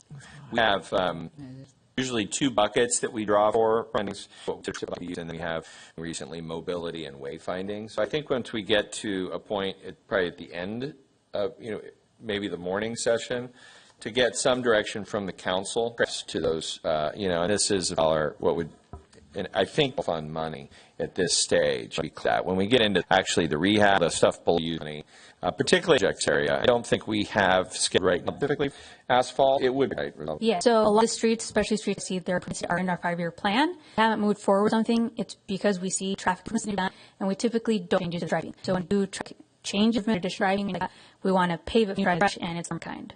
Right. So, we're not to 50 to 60, but when there's road mile, because we're planning this, like we could bring this option. It's not like it's going to use general funds. Prioritize, yes. Going back to doing a little corridor for the town of Yountville, the train cops here, they have the center line of the tracks, so they're balancing getting them to repair the asphalt that obstructs Caltrans. And so alternatively to us waiting for Caltrans, that little shed, we have to get a Caltrans. And so there's layers of this complicated. The other thing I do want to highlight, lower right corner, is that one of the that we are seeing is that right around onto Washington and right there. And so it's always looking left to see if they can go. You turn to look to go when you're going, person in that. And so in the lower right corner, one of the taking the path that leads to it out of the park, and then have people across California to get the Vine Trail, which would be a much safer practice. And Parks about that, and she's supportive. And I don't know if you want to add anything, Sam. Thank you very much, Sam, for weighing in. Other diagonal across town project that we do have some thanks to Vision project is crossroad mobility improvements, and so we are working with the improvements along that corridor over to transportation. The slight stretch of road, so costs, even pavement improvements increase, but it's also a highly used bicycle trail and a nice pedestrian connection from Yonts statue to a loop around. We are going through different ideas of access. One of the other bigger we're looking at is how to slow down county drivers come to town. So those are some of the issues that the consultant is looking at. The improvements, we can phases of improvements on this at the division because we don't want to do any large improvements if they're going to have a big construction project, which is the road improvement. So we're trying to we can do ahead of and then final project. Yeah, I just heard this, that's a much more problematic intersection to me than over on, nobody stops at either one. They're just whizzing by. A lot of problems there, and access to the bicyclists is. Yeah. One thing that lost in the Washington Street Corridor project is the fact that we strike Madison to Younts improvements up to there. So the idea is to build on that intersection, and on the would create a movement for the pedestrians and the bicyclists that are making that right turn onto Yountville Crossroad. And as we all know, it's everybody's making the left turn and then that quick right turn. The biggest challenge is the trucks making the right turn and cutting the corner. So that concept on the right you can't see at this level, but there is a truck apron there that would be intended to guide the trucks to take the turn wider, which would slow them down and also give a safe space for, in that case, where the bicyclist is. Oh, great idea. And then coming into town on the other end, it's hard to see on this photo, but entering town from Yountville Crossroad traveling, we would propose to put their truck aprons with a total height of about 2 inches in the middle. So they from above, they look like an island, but if you're on the ground, they don't stick out very much. And they would be on the edge of the bike lane and give the drivers entering town that feeling of entering a more narrow space, which engineering studies have shown that it slows the driver down as they're entering town. And it does give us more of an entrance or a gateway into town from Yountville Crossroad. Because there's a big mile per hour change around there, Yes. too. So, yeah, that's like, pay attention. I just want to add, because I want to give, well, I guess, John, I'll give everyone credit, but John specifically, I've never met a director who cares more about the aesthetics of the street. And that's a huge compliment, because usually, they'll put up reflectors and, all the signals and all the distractions that you can. And, if you go Resolve, and I talk about, he doesn't like the zebra stripes, he doesn't like that much paint, and I think that's a really good sort of approach, because you've really balanced, now you see green paint, right? This is like the new thing to do for bike, fluorescent green paint. But truthfully, it does take away from the aesthetic of the street. And, we are a rural community, so we try to maintain those roots. I think the other thing that, convinced me, because really what you're trying to do here, tighten the intersection so that, obviously cars have to slow down to make the turns. And what he's talking about with this reveal, we had a product which they call Armage, basically it looks like the back Armage. They do the same thing. But John's concern, which was, he was convinced that the street can't go over it, right? So you have these balancing things, and you want streets, right? So you want a traffic calming tech or tool that does its job of slowing things down, that doesn't take away, one, from the sill, and two, gains sort of some of the functionality that's critical to, our ongoing maintenance effort. So that's like a deep dive into long conversations we have, and I just want for the community to understand, these things because of what a special place Yountville is. I have a quick question. We're on the first slide. Looks like the stop sign is moved back up to stop between these two pictures. Is that strategy? No, that was just their version of the rendering. Okay. It's like the renderings are early and keep stopping all the way. So, okay. I want to reiterate what the manager says. I really appreciate we have Burns and Deputy Director Resolve, that we have full-time public works director in a community where we care about our roads and the safety and just the sustainability. Having staff here that is thoughtful as you are, I appreciate it. We've had public works directors in the past that were contract, and they were the yellow buttons on the street and bold lines, and so it was if it was a main street down Jefferson and Napa. And so I appreciate the time you spend, because it improves the quality of our community when we spend a little bit more time and take what you're thinking about into consideration. So thank you for both of the work that you do and all the staff does to kind of keep our small town a small town. So thank you. Vice Mayor. I just have a question about the of course, I travel this road a lot because I live on that side of town. And I guess my question is that both the curbs on the east side of Yount Street, as you turn onto the Yountville Crossroad, both sides are really rounded.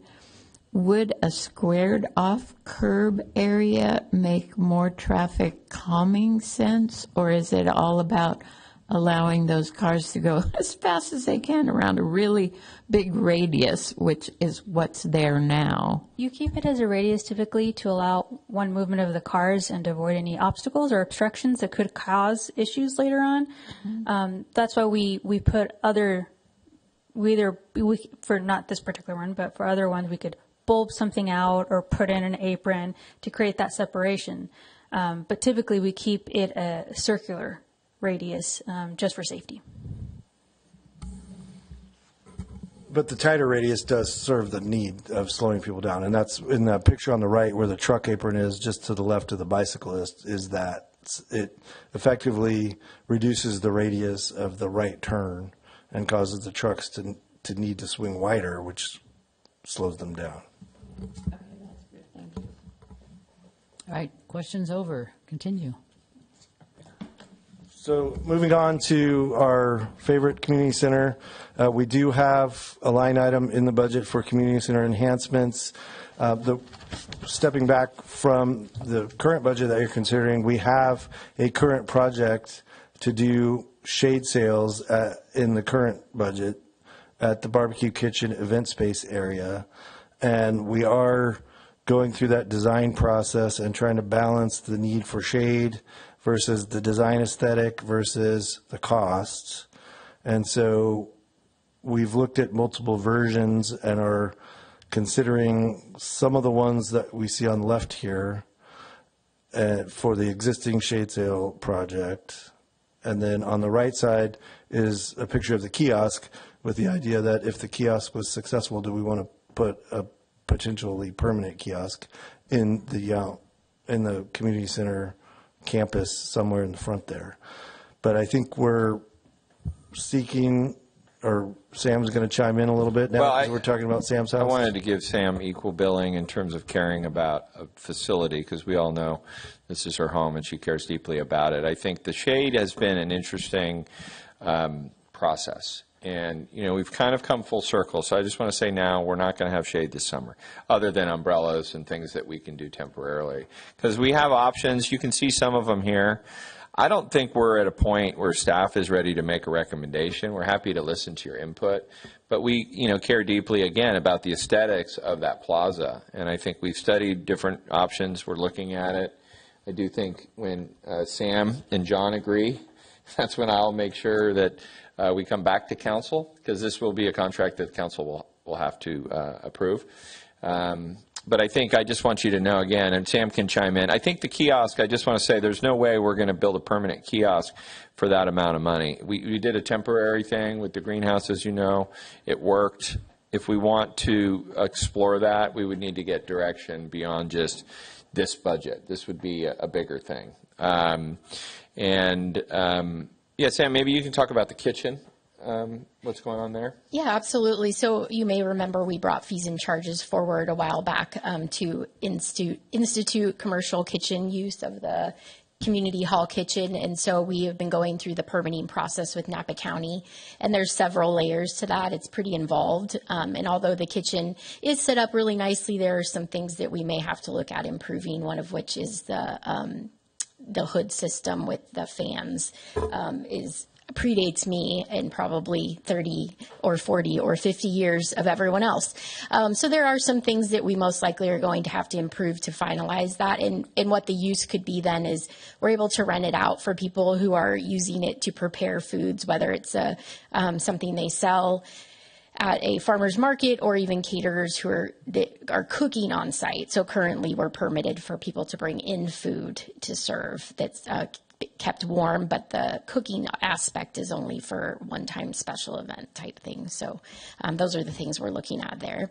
And then just to reiterate what Brad said. You know, when you start, we went through this with Yountville Community Park as well. When you start looking at shade, there's just a lot of different aspects to it. And we're just so conscious of the visual of the building because it is, you know, structurally so lovely in that area. We don't want to cover any of that up, but we also want to be realistic about putting something in that actually provides the shade that we need back there. So Rosalba's done a ton of research, and we're really honing in on 3 different kinds of things. And like Brad said, we look forward to bringing that back with Parks and Rec Advisory Commission and the council to get more feedback, but it is more involved. So, thank you. No questions? Go to the next slide. I mean, we can, because I wanted Sam to chime in on if we can go to the commons enhancements too. So this is something that we put in new because, as was discussed earlier, the council encumbered $3 million for the commons. Now, since we're having a reset in terms of housing, we still need to move forward with enhancements, which we as a staff feel are needed. So we created a new sort of project number, which are proposed or are commons enhancements, just like community center enhancements. So I just wanted Sam to also kind of walk through these, and then we can answer questions on both thoughts.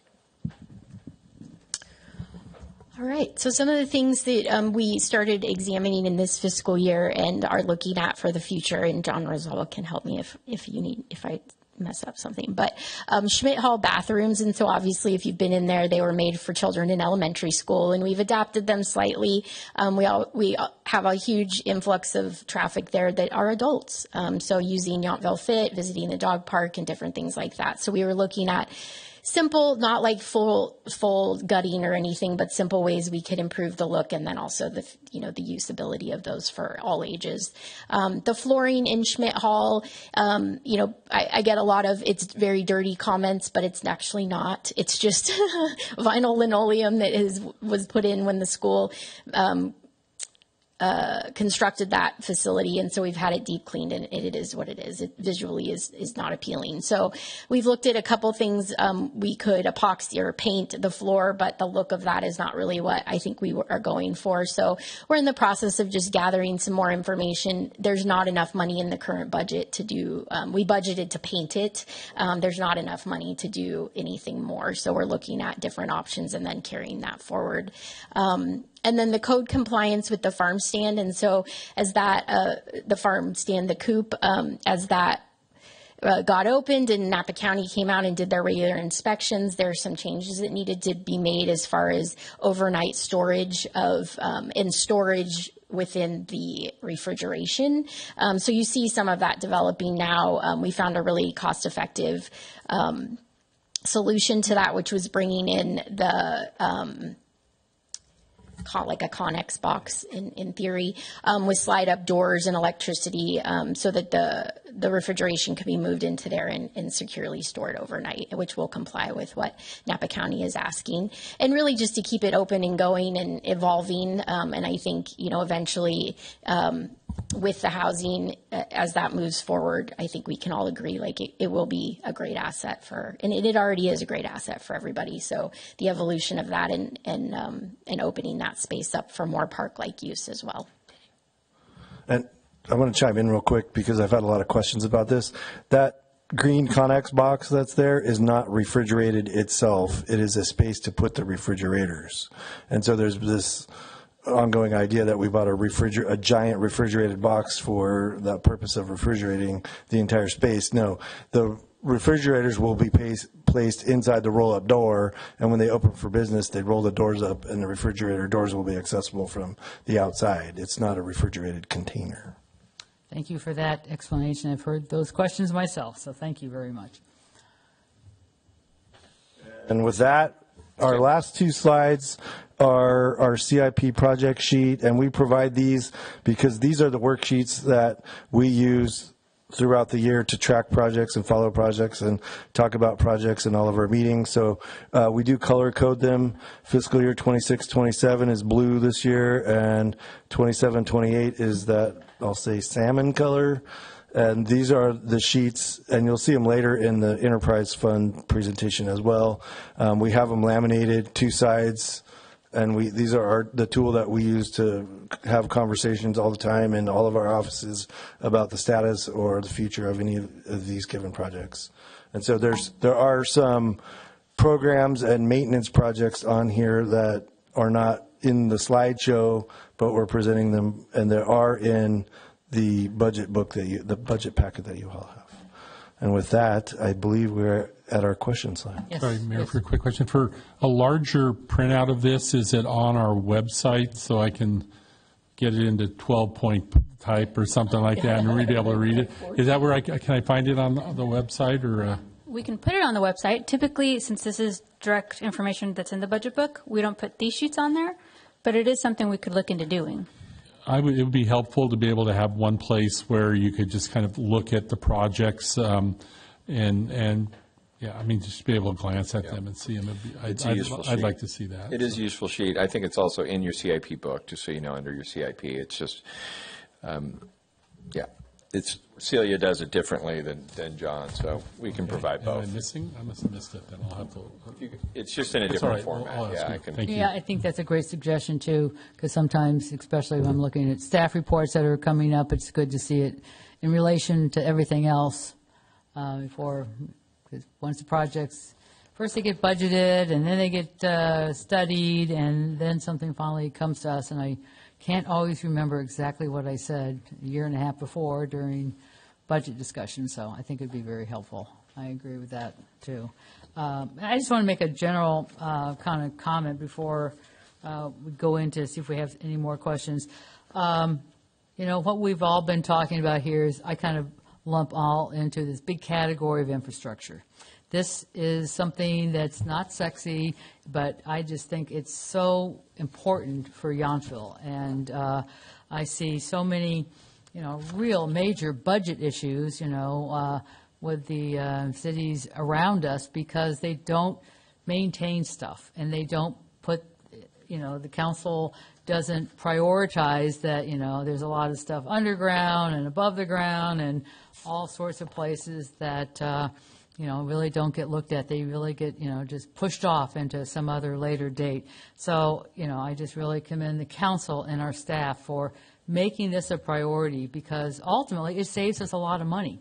And, you know, if we put our money now, all this incremental stuff we don't have to rebuild all these streets. We don't have brown water coming out of tanks. And no, we're going to get to enterprise funds soon. But, you know, it's just so critical to what we do. So, again, thanks to council and staff that continue to make this infrastructure important because I think it's important. So with that, Vice Mayor.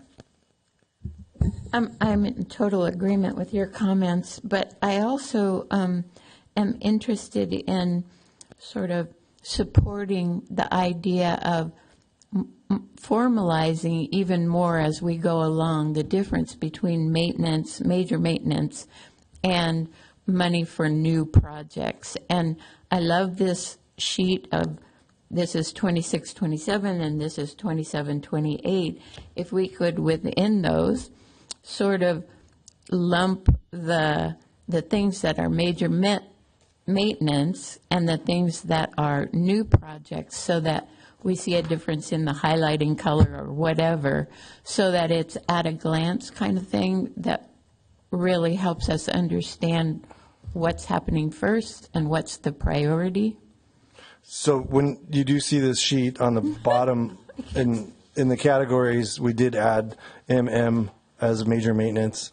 So that's the bottom? In the community facilities category, the bottom 6 or 7 are major maintenance. And at the bottom of each of the categories, we try to add the MM projects. But we can certainly it's a work in progress, and we're happy to try to make it more clear and or color code it differently to make it more clear. Okay. We are trying to meet that goal, though, yeah. That's good because you see this visually challenged thing of mine that I'm like, okay, well, I can almost see that. But I really appreciate the categorization of that and sort of the one at a glance kind of ability.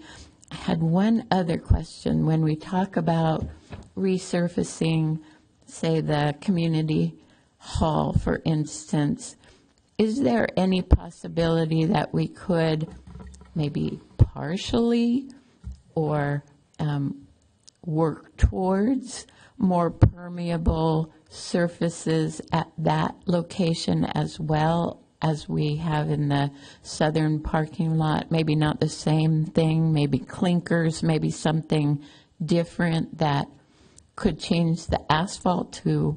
It's definitely something we could get feedback on. The original feedback we got, because I have looked into more low usage areas for permeable asphalt, something that could change that. And a very smart feedback that we got that I always neglect is we always have to resurface our asphalt or our parking lots or our roadways to keep maintenance up. Mm-hmm. So if we install permeable surface now and then we have to come and maintain it by doing a surface, we remove the permeability of it. And so that's one of the issues. We have to find something that we can put in, but that we can also maintain and keep that permeability, much like the pavers. Mm-hmm. If we were we'll look at the current condition of the parking lot back there. Mm-hmm. And if it's to the point where we have to remove and replace good portions of it, then I'll start looking into, could this be a good candidate for those pavers? Because we have to do full remove and replace. But if the condition of the pavement, of the parking lot is such that we still have a good 5-10 years out of it with just a resurface, we kind of want to do that first for longevity and then do the major repairs when it's time and makes economical sense to do it. Mm-hmm. But it is something I've always wanted to look into and explore more of. How can we make these areas more permeable? The south parking lot really came up as a good opportunity because it was completely new. It was dirt from the beginning. Right. So that is something that we're trying to get more ideas of. And as time progresses, the new materials and options do become available. And we are able to see other agencies, what they're using. Agencies that have different areas and kind of to see how they're maintaining it, how it's working, and how it's lasting. So it is something we always have on our radar on what can we change with our not only parking lots, but our paving and our roadways and possibly in our smaller usage areas. Right, and maybe there are opportunities for a pilot area within a parking lot just to see how things go. I totally get that the south parking lot is way more informal. And at the community center, we probably wouldn't want to use that type of permeable surface. But these high fire cement clinkers that they use in Europe, there's just an amazing ability to remove and replace the same pavers over and over again as things change or you do projects in that area. So it just feels like those are things that we could start to consider or maybe move out from the margins in towards the center so that we get an experience with them and see whether we could do the whole thing at a later date. I'll just say I can, again, attest to Resolva's sustainability efforts, and I think we'll always, if there's things you want us to look at, we'll look at them. I can't remember how the True Grid got to us. I know it was partly based on conversations we heard a few years ago about making that permeable, and we found something. So we'll keep researching that. I want to do a quick time check, Mayor. We got one more presentation in the morning that is here. It's related to some of the, what I would call non-enterprise projects or non-utilities. So happy to answer any quick questions, but we want to end the morning at least with that and then take all direction on all things heard this morning. So I know I said about 15 minutes, but I want to, we can go into the lunch hour too. But no, that's fine. Let's, unless there's any problem, we're going to keep rolling. Mayor, what I had my hand up. Would you rather I wait and ask my question at the end? I have you on my box here. Is it a quick question? Well, first of all, I just want to thank, we're very fortunate to have such two professional engineers on staff who do what they do very thoughtfully so that our town is beautiful, because that's like the number one thing that attracts people. So I just wanted to say thank you. My question, though, has to do with the shade in front of the community center. I think I heard the idea that we're going to look into the shade sales, which I like, but I think I heard the idea, and I really want to support this, that we have to make sure it fits with the architecture. As neat as those are up at the park, we have a very definite look for our community center, and especially in the front. So did I hear that correctly, that we're going to kind of take a look at how that might fit with the design and the architecture? Because as wonderful as they are, they're big, and I could see it could kind of overwhelm them, although we definitely need the shade. So that was my question. Are we going to look at it from an aesthetic architectural perspective?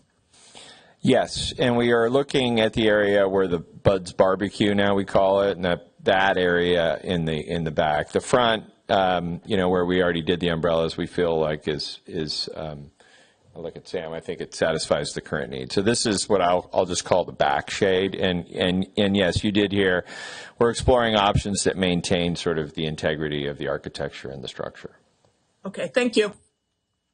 All right. All right. Let's keep rolling. Mr. Hoffman, you can come to the podium. Do we have to change slide decks, or we're all Yeah.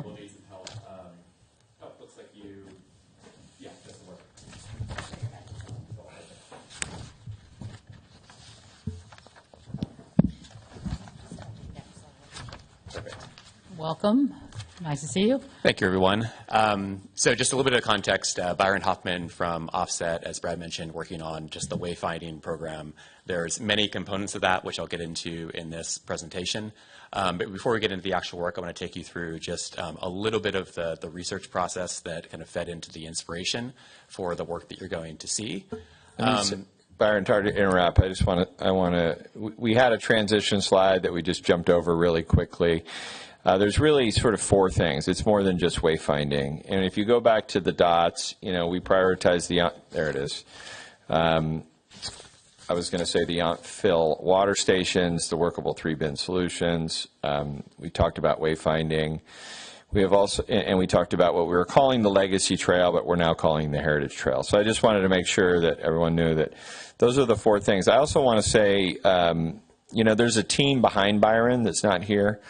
There is a wayfinding expert. These are sub-consultants to the work that he's been doing. There's a number of people that have been aiding this process. And I think the storytelling, or I remember asking, I know that when I asked Byron, what does he do? I hear narrative designer, graphic designer, different sort of industry type terms. But I think telling the stories of Yountville, to me, is kind of what we're trying to do. At the same time, as we're trying to provide safe wayfinding, we're trying to provide practical sustainability solutions. We're trying to promote the place that is Yountville, which is, again, a special place. So this is all sort of a lot of work, some of which you've seen little pieces of, like the sign on the side of the farm stand garden that was painted. These are all things where we're trying to use the dots to, and I say literally connect the dots in terms of some of the the signs that exist and so forth. So we're at a really exciting time, in my view, because you're seeing about a year's worth of work. We want to make sure that we're on track with the stuff that's already budgeted, and I will try to be clear on what's budgeted versus, what is future. But the one thing that is budgeted, which I think is to me the thing that sort of is star of the show, if you will, even though there's a lot in here, is the pedestrian wayfinding signs. There's 13 of the signs that exist in town today. We've been holding for a while. They've become somewhat obsolete, at least certain businesses that don't exist or have moved. We started this as like, we need to do that real quick. I think through all of the time and effort, Byron and his team have really thought this through. So you'll see that. I want to make sure we're on track. We do have budget to move forward this year. Now, I think it's a 90-day, 120-day lead time. So once we say yes, unless people see things, we're looking at sort of end of summer to get those signs refaced.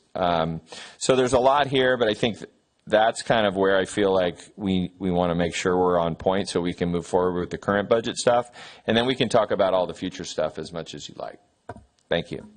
Great. Thank you, Brad. I'm sorry. Mayor, I just wanted to have Mr. Hoffman maybe do a quick introduction. I think I appreciate all the work that I guess I've been looking at that you've been working on, but you have a unique connection to Yountville, and I'd appreciate if you just share that with us. So. Yeah, absolutely. So, I have a very, very personal connection to Yountville. My grandparents were Don and Sally Schmidt. Don Schmidt was the mayor of Yountville during the time that the master plan from Lawrence Halpern was developed, and of course, Sally Schmidt's history with the French Laundry and multiple restaurants. And then I also worked as a kind of producer and designer for Cookbook 6 California Kitchens for many, many years. So this project, I feel a real responsibility to make sure that it's done right. But I'm also very aware of how close I am to it as well. So as Brad's mentioned, we brought in kind of a team of experts that can kind of continually take a kind of third-party perspective on the work as well. Thank you. I appreciate that. There's definitely no conflict of interest. What there is just a lot of love in this project, and I think residents will see that. Thank you. Thank you. Okay, let's just jump right into it. Okay, so as I mentioned, before we dug into, I'll wait for this to, let's see, is there a, strange. Maybe we can just view it like this. Cool. And if you'd like, is it possible for me to hook in, because I've actually updated a couple things in the slide deck. If not, we can go through this.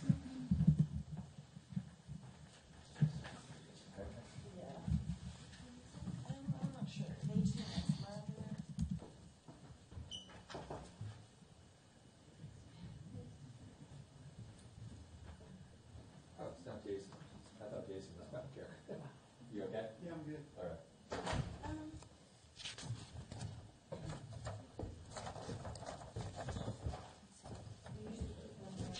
There are a lot of cables here. Yep. You started talking. I'll go try to find our IT. Okay, great.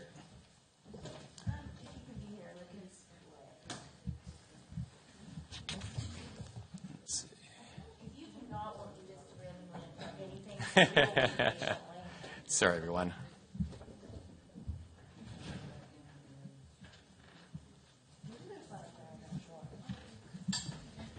opportunistic.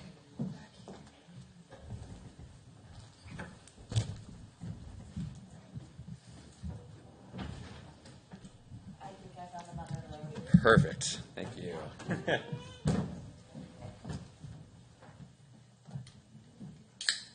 watching live stream, we're having a little IT break here. Okay, it's out. Okay,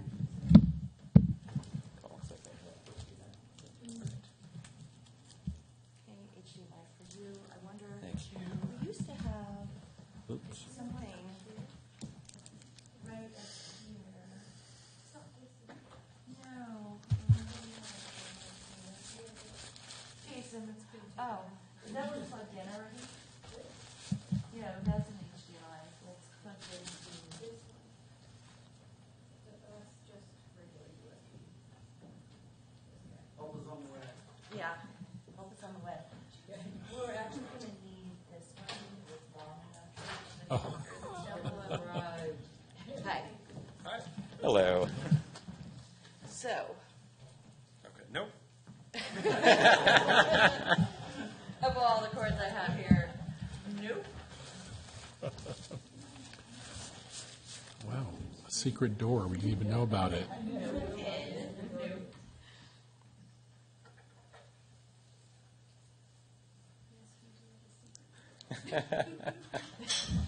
As you should. Where does the tunnel lead to? There's some wayfinding.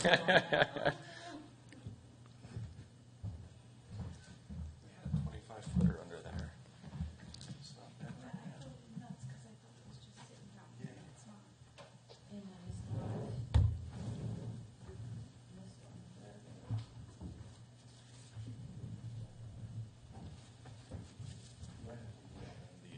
Yeah. Okay, got it.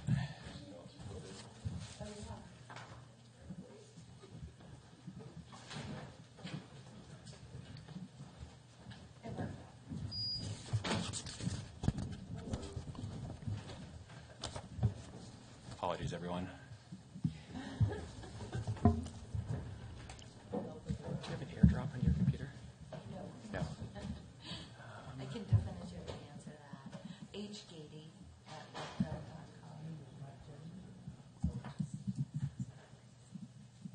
Okay.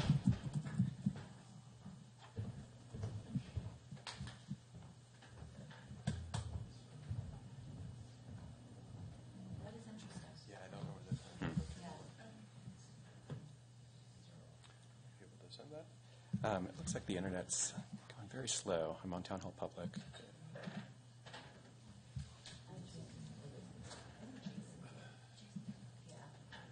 Did you check that cabinet for? Yes. Okay.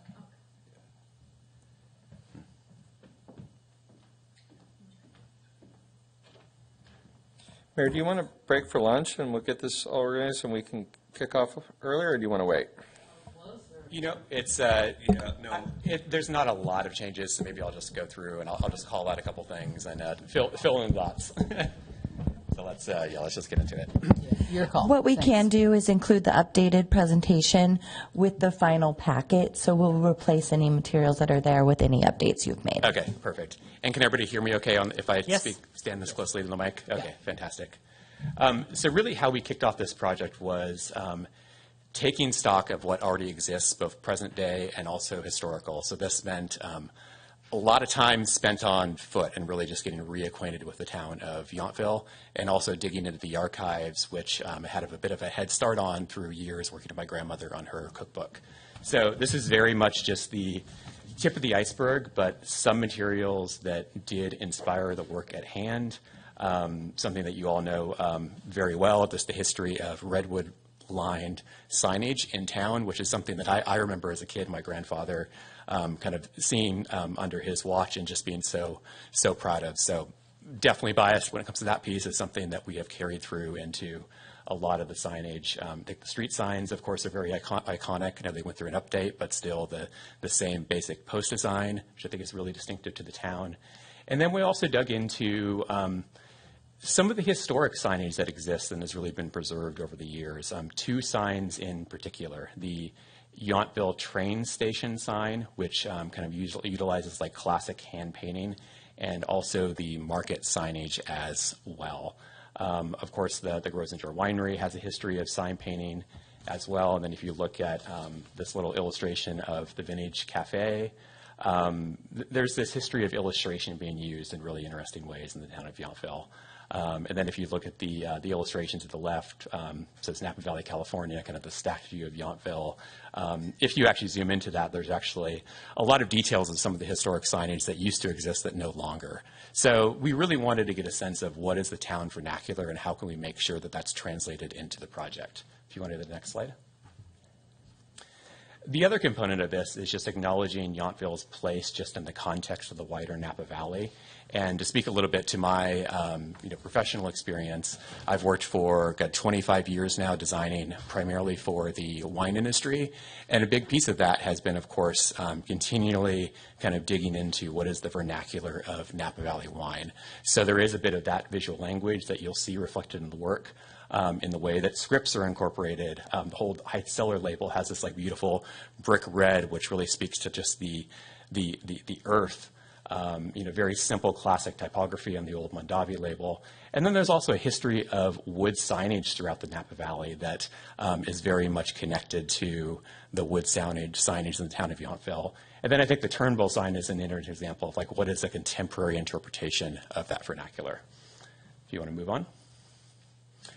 So we also want to be very careful, like just because we're looking to history and town vernacular, we don't want to design a signage system that just feels like it's stuck in the past. We don't want to have the Disneyland equivalent of signage. So we need to make sure that it really sits within the modern context of Yountville.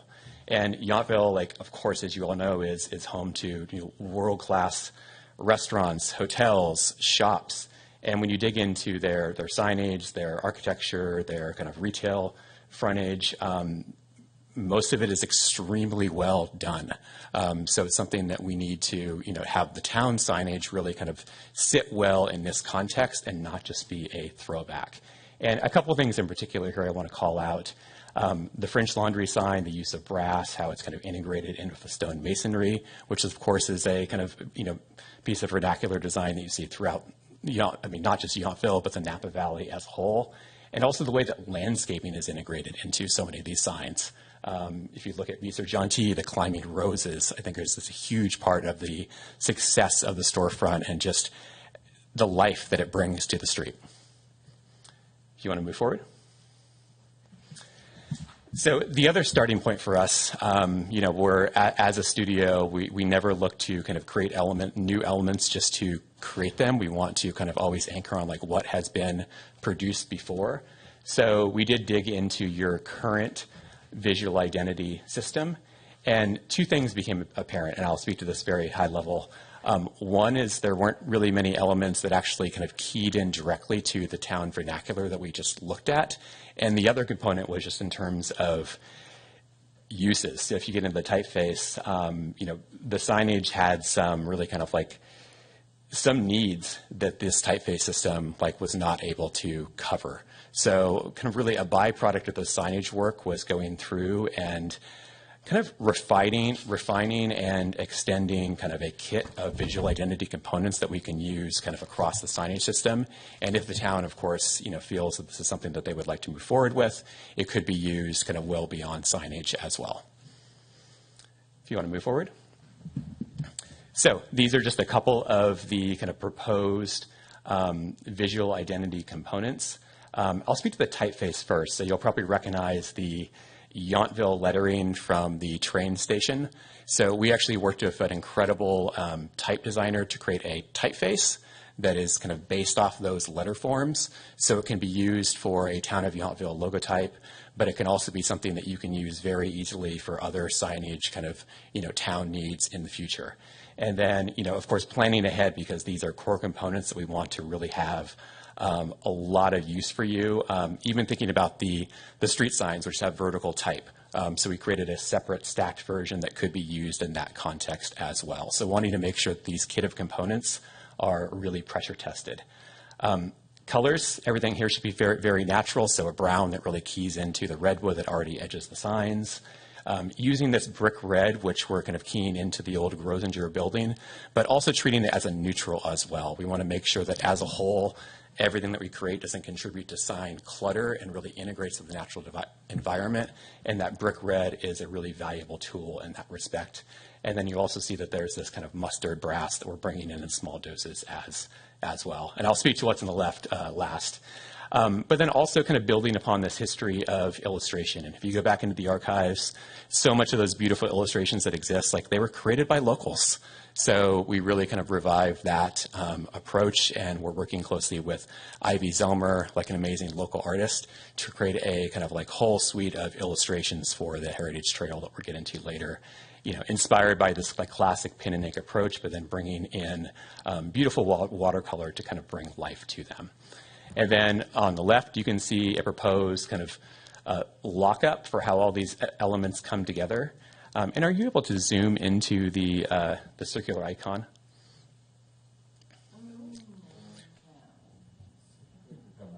Okay. I'll speak to it just really high level, so you can see indexing on the Y, which is a very distinctive shape, and then speaking to Yountville's both, viticulture and culinary history, and also what was here kind of before. So at the very top, you'll see a acorn, which speaks to the native oaks, and then tomatoes on the bottom, and then grapevines kind of integrated throughout. And we also love the oak and the acorn as just a metaphor. Digging into the history of Yountville, it's the birth of California wine in many ways. I mean, George Yount being the first person to plant grapevines here, arguably my grandmother with the birth of California cuisine. So could the acorn be like an entry point to tell that story in the appropriate context? So let's move forward.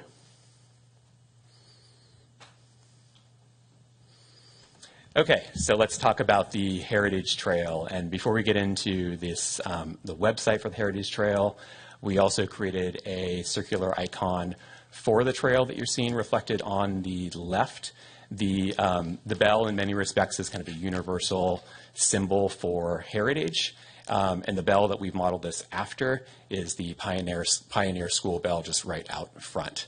And then, I spoke to, the beautiful kind of landscaping in the front of so many businesses, but something that I was really struck by just walking the streets of Yountville over and over again is just like that the town is just, it's filled with gardens. It really is this garden town. So we brought a sense of that into the mark as well. So you can see that there is a honeysuckle that is native to the region on the left and bringing in a climbing rose on the right. You go back. So let's see. It's probably hard to see the website here without zooming in, but I'll speak to it high level. So the Heritage Trail, like of course in the future, there will be kind of physical signs that exist out in the field, but we want to make sure that we're able to kind of really dig into this project, kind of pull together all the history, the writing in one place, and then the kind of the physical manifestation would happen later down the road. So we're focusing on a website, which will really be the forcing function to kind of tell the story around these different sites. That said, we would definitely want to provide a link to it out in the field. So if you're looking at the upper right, there's a small little plaque of a QR code. You'll see this reflected later on wayfinding, where if a user kind of scans that, they'll essentially receive the mobile version of what you're looking at here that either points you towards a kind of very handy Google walking map that takes you site to site with more historical context, or if you're, let's say, not looking to explore the town on foot, let's say you're at a coffee shop, you're at home, it can take you to what you're seeing on the left here, which is this kind of interactive walking map experience. So basically the way that this works, and all these illustrations were done by Ivy, is that you see a bird's eye view of the map on the left, and as you scroll on the right, there'd be a little red line that would take you from point to point, just to reinforce that this is a trail that you can experience on foot. And if you click between any of those points of interest, it would just automatically jump you to the appropriate point on the page. And then you can see on the right, as you're scrolling through the various points of interest for the Heritage Trail, for the most part, they would be represented by illustration. And the reason for that is it's a really valuable tool to be able to tell great stories around these sites.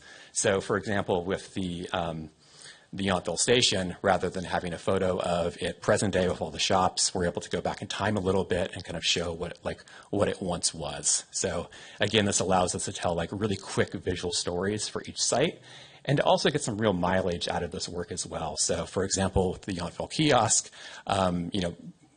two of these illustrations, the Yountville Station and Town Hall, she sold as postcards. So there's utility to this work beyond just what you're seeing on the website. And then in the middle here, you're seeing just a slideshow.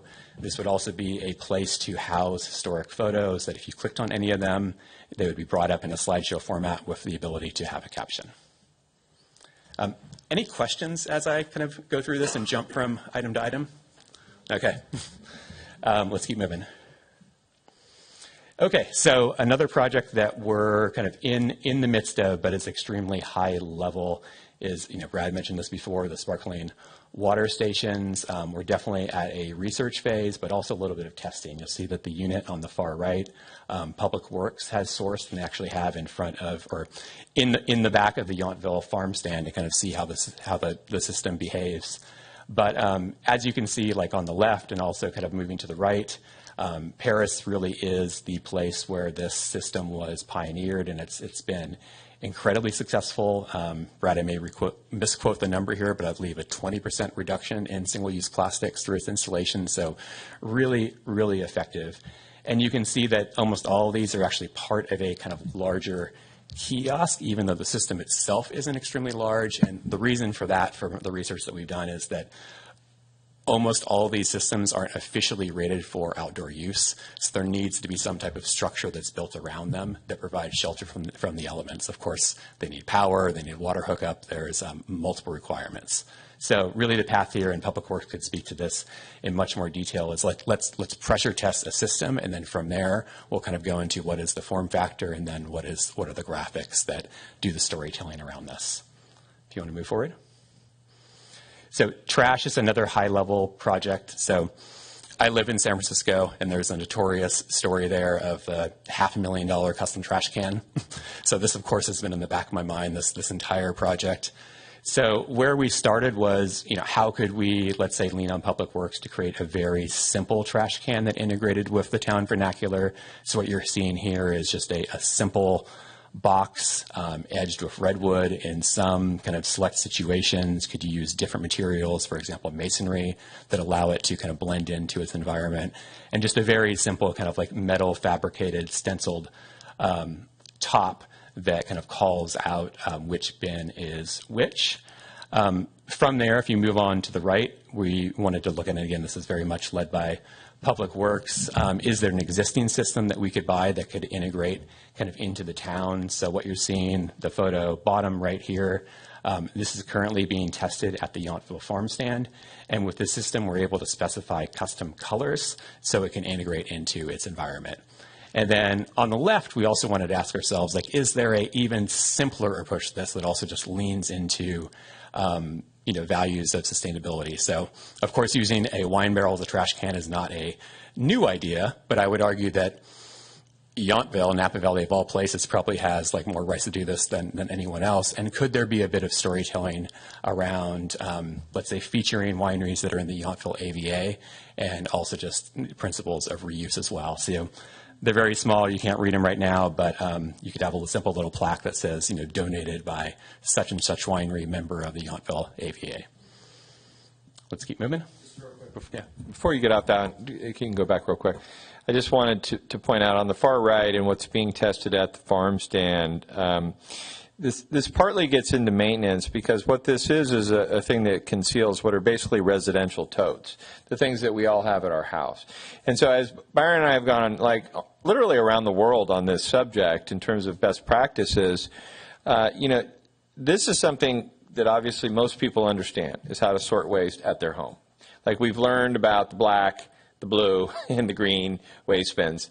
Maybe we're not all great about how we do it, but the idea is a structure that, so what you'll see out there is those totes underneath it. So it serves that sort of, I guess, sort of just basic purpose, but then furthermore, our crews can just wheel it out to the curb, and then Upper Valley Waste comes and picks it up, right? Versus us picking up a bag, putting it in the back of the thing, taking it up to the yard, putting it in the thing. So I just want, as we talk about the waste system, I think there's things that, we want to talk about. Now, we have existing cans throughout the park. This is kind of where the conversation started, right? We want to have 3 in each place. We've kind of come now full circle of like, maybe 3 isn't the best in each place. Like, let's talk about location. Let's talk about what people understand intuitively, and I know, Pam, I've said this line 100 times, is like what we want is 1 million people, doing this, not like a few people doing it perfectly. So it's like, how do we get that balance of trying to get this moving in the right direction?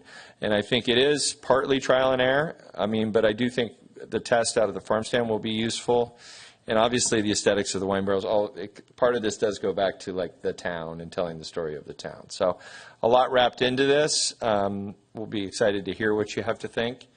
But we're not quite at a point where we've even like resolved some of these challenges. So I just want to say that out loud. Thank you.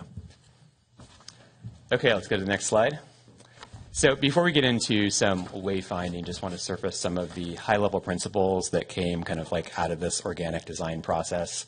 One is just holistic and timeless design. So making sure that we're not designing anything in isolation, that we truly are designing a graphic system that that works together.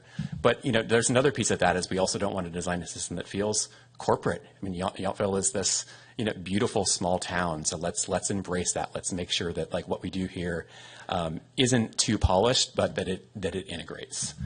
And then of course timeless design, signage. If we do this right, these signs should exist for a long time, similar to the the history of the wood-edged stop signs, which I think are very timeless still. So let's make sure that the design isn't kind of reliant on current trends, like even current techniques in terms of like how these signs are produced.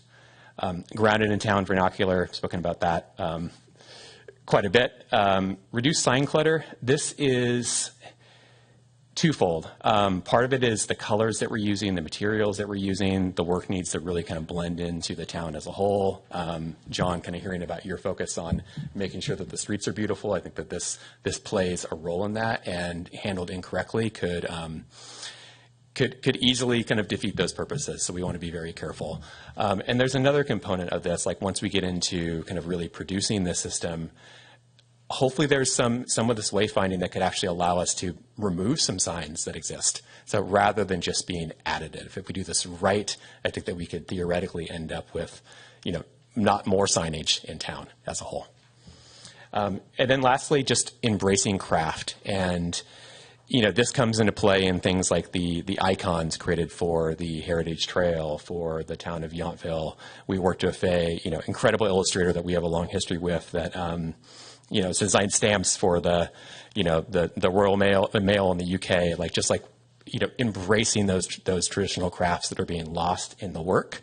But then also just in terms of the execution. So just the simple farm stand garden sign, we worked with a really incredible sign painter out of San Francisco who's really becoming known for kind of traditional hand-painted signs for kind of the best restaurants in San Francisco. So, it's both like in the actual design where craft is important and also in the execution as well. Let's move forward. Okay, so pedestrian wayfinding, and just a quick note here, I caught an error in the file. The left side of the wayfinding there's no arrows. That is not the intent. So I just want to call that out.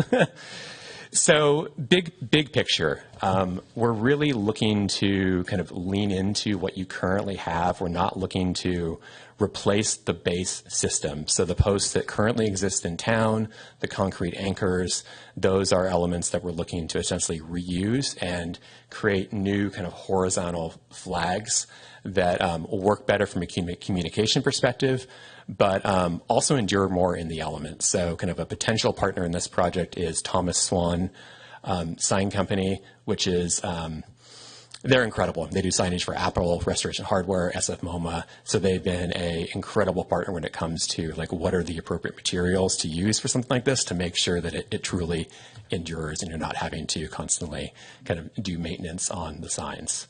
So from a information perspective, you can see a couple of things here. Using a kind of lowercase versus uppercase, which has really been proven to be more scannable quickly. For example, in San Francisco, the street signs are kind of slowly being segued into lowercase versus uppercase because it just is more scannable at a glance. Using a typeface, which is more condensed. These business and also kind of civic points of interest, some of the names become rather long, so we want to make sure that we have a typeface that allows them to not take up too much space. And you're not seeing it reflected on this comp, but we've also kind of built a system where they can actually go to a second line and things don't break. It still works. And then from a information design perspective, when you have a two-sided sign like this, organizing the businesses in a way that makes sense and is intuitive. So if, for example, you encounter one of these signs and you're on the right side of the street, all of the businesses on the right side would follow, and they would be on the right side of the street. If there is everything on the left side would be on the other side of the street. And then also grouping everything sequentially as well. And you'll have to look really close here, but there are step counts that reinforce that idea.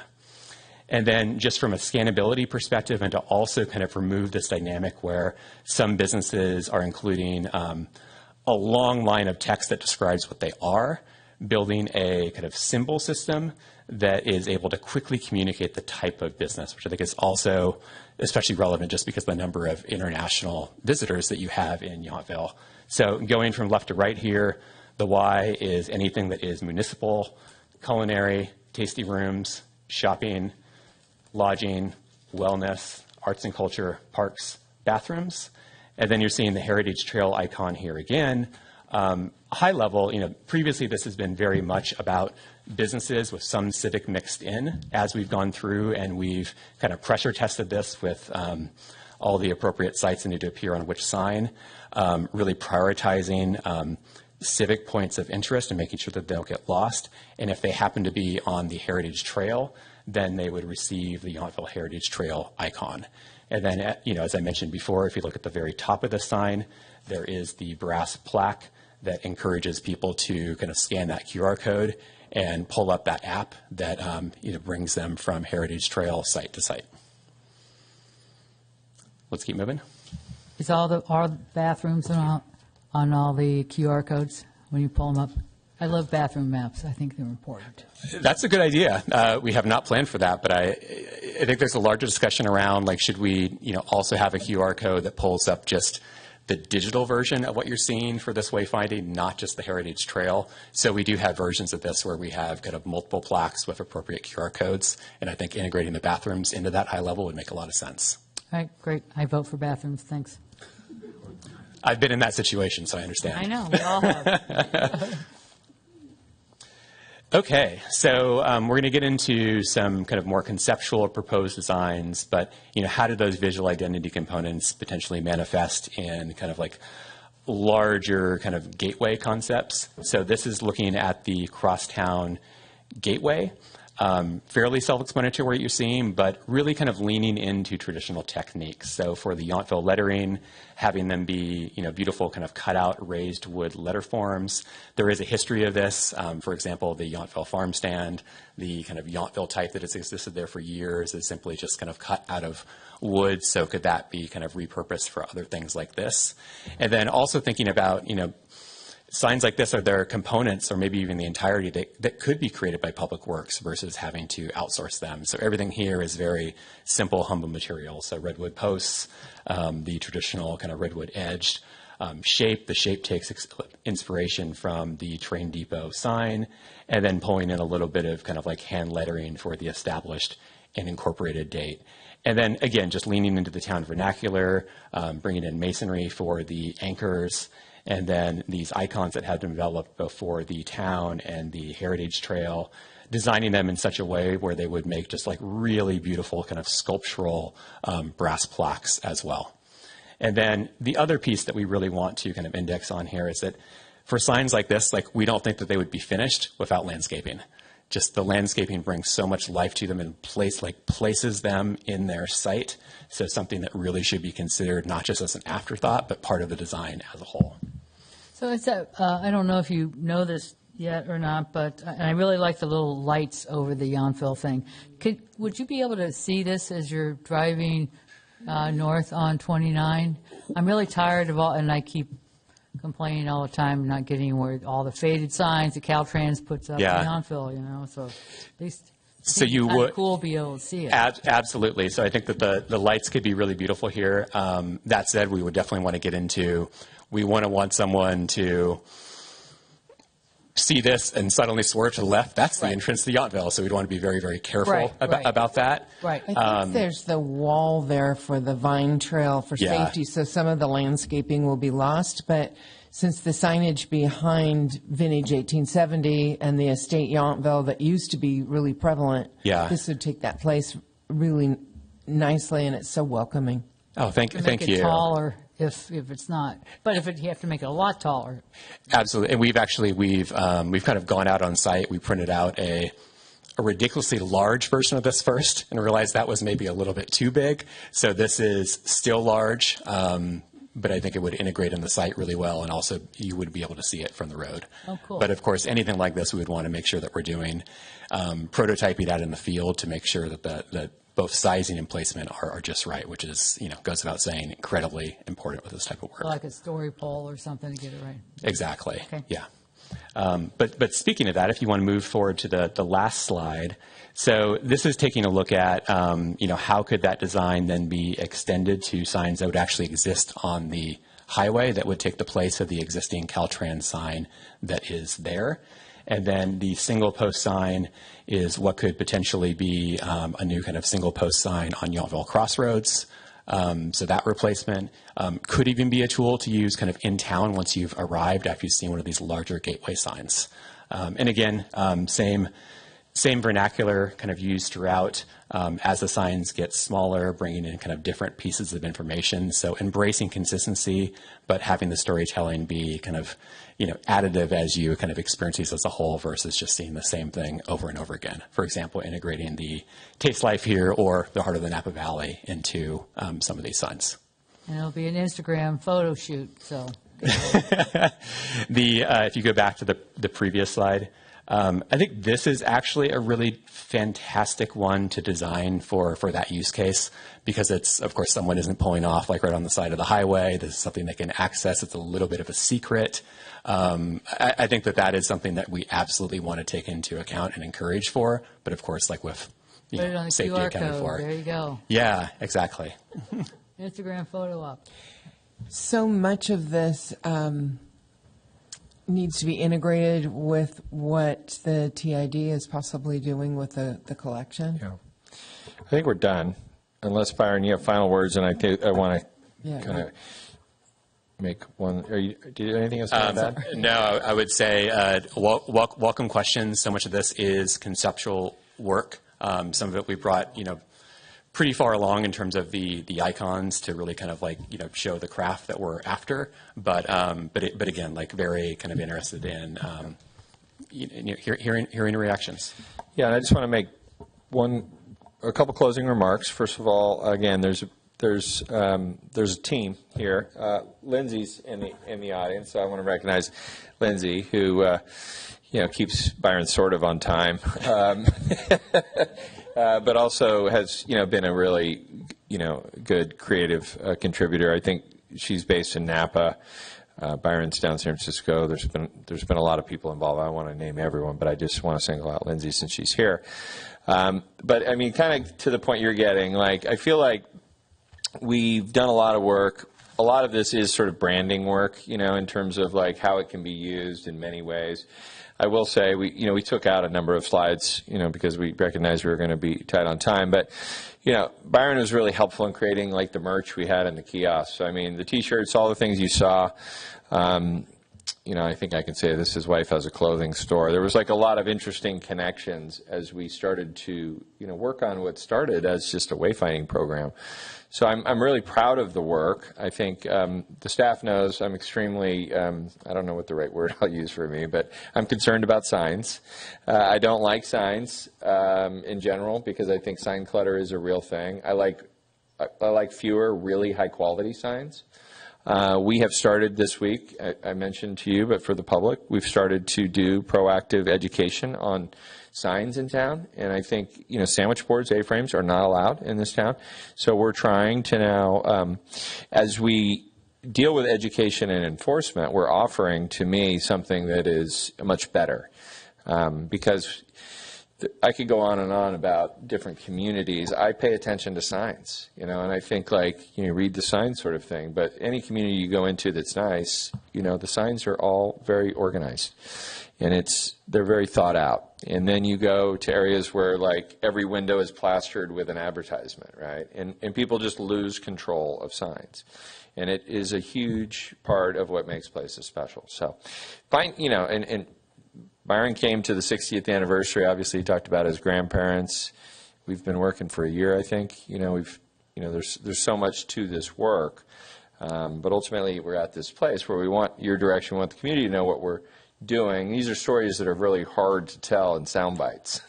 These are long stories. So I feel like we're all doing our best to share with the community everything we're doing for economic development and just generally for the soul and the heart of the town.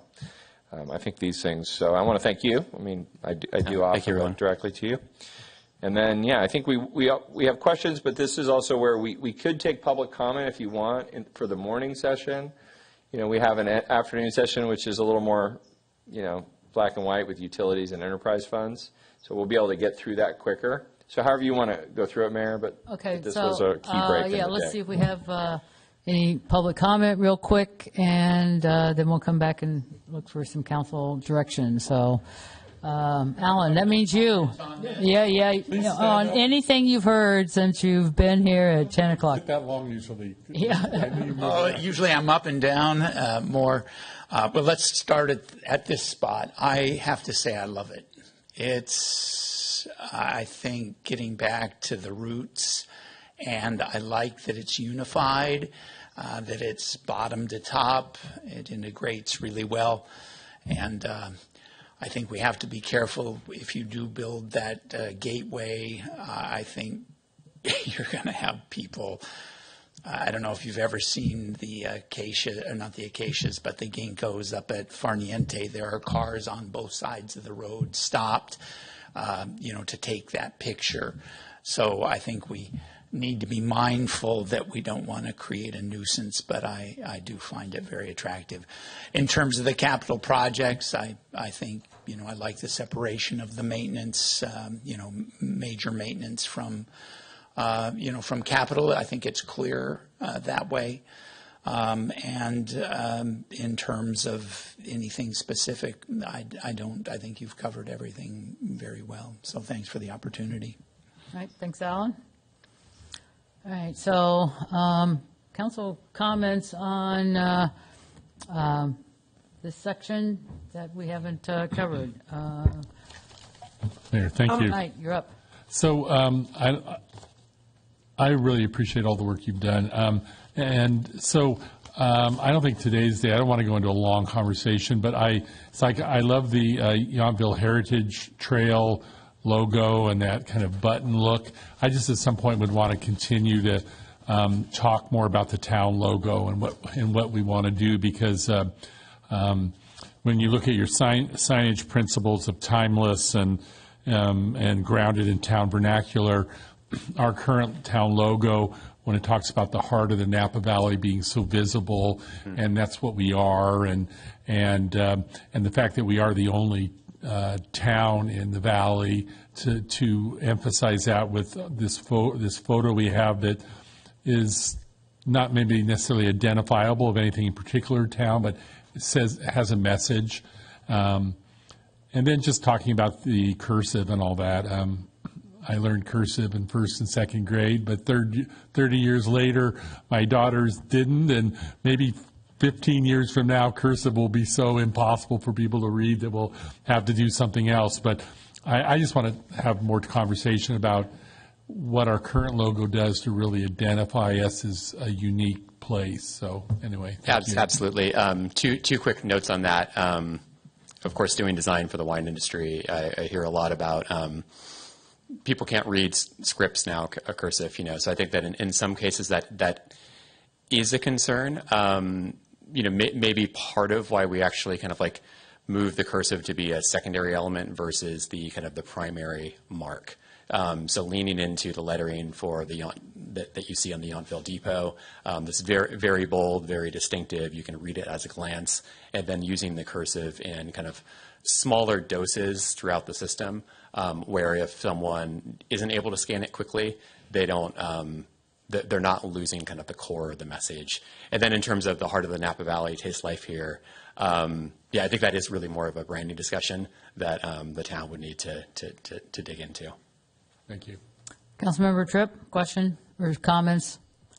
I really like the work. When I first moved here, I used to walk around and try to figure out what made Yountville so special. And I think that even then, the well-placed signs, and not too many of them, made you feel like you were in a neighborhood and not a commercial zone. So I really like this work. And I love the Heritage Trail idea. When I was at the Visitor Center, it was always so hard to suggest something to people that they could do for free that would get them outside and let them enjoy the town.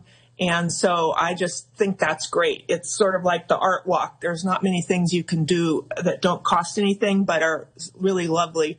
And my last question is, I do like the outcome of the vernacular, but my question was, I'm sure you did a survey of the existing signs and whatnot. Did you take a look at, you mentioned the French Laundry sign, which is kind of iconic, but did you take a look at any of the other signs? Interestingly, I think one of your designs with the Y and the, I think you said honeysuckle, but whatever plant that is very similar to what I see at the estate at Yountville. Did you give any thought to how it blends with the commercial logos, or how does that fit into your idea of what we should be doing or not? Yeah, no, that's a really good question. I would say that it's all part of a fabric. So, when we did our survey, I won't share this with all of you right now, but we have a giant document, which I think is literally every single sign, both civic and business in Yountville organized. So that's something that we started with that because we really wanted to get a sense of what is being done as a whole. And then when it comes to components of the work, kind of having a little bit of a connective tissue to not just history, but kind of businesses in town, I think it's part of embracing a vernacular. I think that the estate, it's the Fox logo. It has a little bit of kind of like flora, kind of like intermixed within. I think that places it within this kind of garden town context. So I think that we are doing something that is not the same, and from like a brand design perspective, like I wouldn't say that there's a conflict there. That's really the world that I live in. But I think that there's a kind of there's a truth about the town in terms of it being a garden town that is reflected in that work and that we're trying to reflect in the work that we're doing. Okay, thank you. Vice Mayor.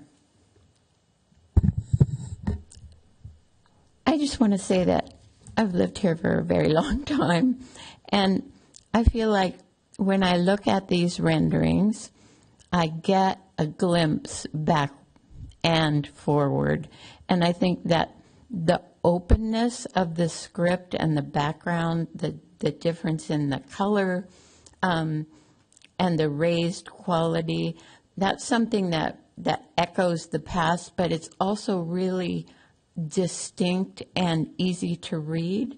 And I think that openness quality is what we sort of hope to project, which is hospitality, like welcoming people in. So we're telling them the great things that they might see here. And that sort of travels into the white background of the direction signs and the fact that the typeface is much easier to read, and the condensed quality doesn't make it so hard to read, like our logo. When you see the cursive, it's a repeated pattern, and you kind of lose where you are in the middle of it. And I think that the script typeface that you've provided as the tagline is way more open. Again, it's easier to read from a distance even. I really appreciate that. And the color palette is subdued, and that's always been sort of Yountville's style. We revel in the fact that we live in such a great place, so we don't want to shout it, but we do want to offer it. And I think that palette is part of that offering versus shouting. And I like all of it. Thank you so much. Thank you. And what you described is definitely the intent with the script. We looked at, we're geeky graphic designers, so we looked at hundreds of versions and wanted one that had a connection back to this kind of Napa Valley vernacular, but didn't feel overly fussy, and more importantly, like you could read it at a glance. Yeah. Councilmember McKee. Thank you. I definitely appreciate all that you brought forward about the openness, because with logo wear, with the logo, like Brad has that on his chest, it's a nice large logo, but it's just hard to read, and especially as it gets smaller. So the thought that you put into it and the earthiness of the colors are great. And I love the, as you were talking about the heritage trail, the fact that the QR code would go to a sub-website that tells the story and embraces the history and kind of the founding elements of the town. As we heard at the last Nick Log dinner from former Supervisor Diane Dillon, people tend to stay longer in locales where there's history reflected. So I think that is spot on to capture people's interest and make them want to even come here. And as we're looking at the walkability of the town, as we're selling it as a whole collective in the future, that's more kind of future and modern thinking, but trying to combine the storytelling that we're going to try to do to make sure that we get corporate groups here midweek that appreciate the town for its walkability. I think the tie-in here, it could be really good. And we're looking at modern tools for that include, like when you go to buy tickets for a stadium, you can actually click on the seat and see the view. So if we can balance that somehow, like with the map that's created here for the Heritage Trail, so we've got this organic look, and then, I don't know, it's just going to have to be a discussion on how we move forward in a modern way, but also embrace this for the past. That makes sense. Absolutely. That is the balancing act. Yeah, definitely. I love it. Good Thank job. you. Vice Mayor, another comment? I just have a follow-up question, actually, and that has to do with the technology. And I think this idea of the Heritage Trail, or whatever we're going to call it, having a map and having those watercolors is a beautiful concept. But we also have the art walk, right? And they have a story to tell as well. And it feels like if there were room on this app to have a sub-map that you could click to say, oh, here's the Heritage Trail, here's the art walk, and here's the municipal facilities like the bathrooms and things, then it would be a real, yeah. It just feels like there could be layers of information provided. I don't know if this app would support that, but it's an idea. It absolutely could, and Brad mentioned that the presentation is kind of the tip of the iceberg of the work together. We don't want to overwhelm you with options, but we do have a version where we have essentially 3 plaques on the wayfinding poles. So for the Heritage Trail, for the art walk, and just for kind of the digital version of what you're seeing, like actually on the poles. So that could be definitely something we could do. We've also looked at, is there a single QR code that really brings up a website that then links to those 3 things? So those are all things that we could re-examine. I think could be really useful. I just wanted to kind of follow up with some final comments. I think this is great, and since we're talking about budget and spending money, I think this is exactly the type of thing that, to me, it's the most beautiful part of infrastructure. No offense, John and Rosalba, but I think, that it's really kind of a gift to not only the community, but to our visitors as well. So I think it's kind of hits, all the buttons for everybody, people who won't, just come here for a short time, and those of us who live here. So I am very supportive of spending the money for a lot of the ideas that you kind of brought forward. That I think this is it's such a great way to maintain our identity that we've kind of it's been created over 60 years plus. So I'm very supportive of that. So thanks for doing that. Thank you. It's been a lot of fun to work on.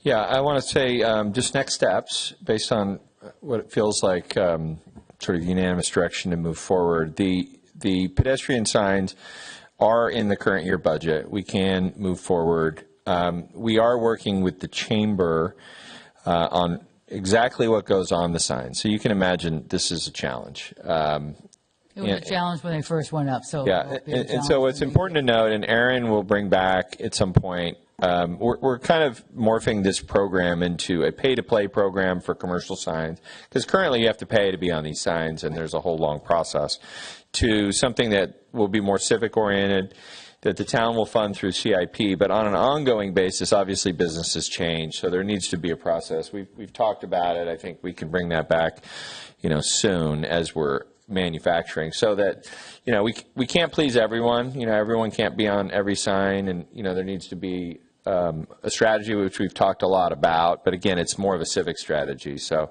telling our stories about the Heritage Trail, et cetera. So I just want you to know that will be coming. We will move forward with the current year budget. The additional signs that you saw, the gateway sign at the Midtown Connector and the potential freeway signs, we do not have cost estimates on those. Those are not in the current year budget. Those could be, we have what you see in your 2-year budget is $100,000 per year in mobility and wayfinding. So if we don't spend that money on studies or other things, it is possible. Again, we would have to get costs and finished designs and talk to the fabricator. We would bring that back to you all once we had final. But I feel like the safety concerns were legit about the gateway sign at Midtown Connector. I think we should probably, talk about that a little more, but we should probably also move beyond concept and get some real numbers so that you can consider that. Yeah, I would definitely want to consider that as a priority. So I think we can move forward with the stuff this year. We will work with the chamber, and again, all the businesses. Also work with them to get rid of that very expensive, very giant, useless, in my opinion, map that they publish every year all the time. Well, this is the third piece what Byron was talking about earlier. We were talking about the visitor guide, which is what that is, the art walk, and the heritage trail, and those all complementing each other. But that's not as easy as just snapping your fingers. And I think art walk, Sam's been in a lot of these conversations. She'll work with the art commission on how we can modernize, I guess, the mapping and the wayfinding of that program. The chamber's their own thing, but we do help fund the visitor's guide. So I do think we're all trying to guide it in the same direction. I just want to be clear on what we're going to do now, how we're going to move it forward. And I think right now we need the chamber to help us vet what goes on the signs. So we're saying we're naming businesses right, we're putting the right text on there so people aren't, but this isn't a pay-to-play program. Like, we're going to do this for civic purposes, and then we will have a system moving forward where if people need to change because they either go out of business or people want to be on a sign, we'll develop a system that isn't as complicated as the system we have today. Because right now, the system or the program that's in place is pretty tedious. And this is partly why a number of businesses just choose not to participate. So again, I will make sure that we bring that back and I can move forward at least on the existing stuff. So thanks again. Obviously 10 to 1. Mayor, when do you want to reconvene? We have a 2 o'clock closed session. We do have Corolla Engineers is in the back. They have a 15-minute presentation. So I'm like, he's giving me the nod. And then I think John and Rosalba can probably relatively quickly to this morning go through enterprise. But I would suggest if we could get started again at like 1:15, we could probably. What if we just, how much more time do you think we need? I'm going to just ask the council. Maybe I think I need a lunch break. I'll start with me. I definitely need a bathroom break. Well, we could easily take a bathroom break and kind of keep rolling and then break for lunch, and we'll know exactly how much time we have. We're going to need at least 30 minutes, and I would say 45. So that's why I feel like it depends on questions, but I think the afternoon is far more straightforward than the morning. But I don't want to shortchange Corolla because they have a lot of important stuff to share as it relates to the wastewater master plan. So, I mean, 10:10, you want to take a 15, 20-minute break? People can go to the bathroom. We have... Yeah, let's try to take a 10-minute break and then come back, and then after we're done, we'll take a lunch break. All right, we'll reconvene at 1 o'clock. Okay, 1 o'clock. Okay. 8 minutes. Okay.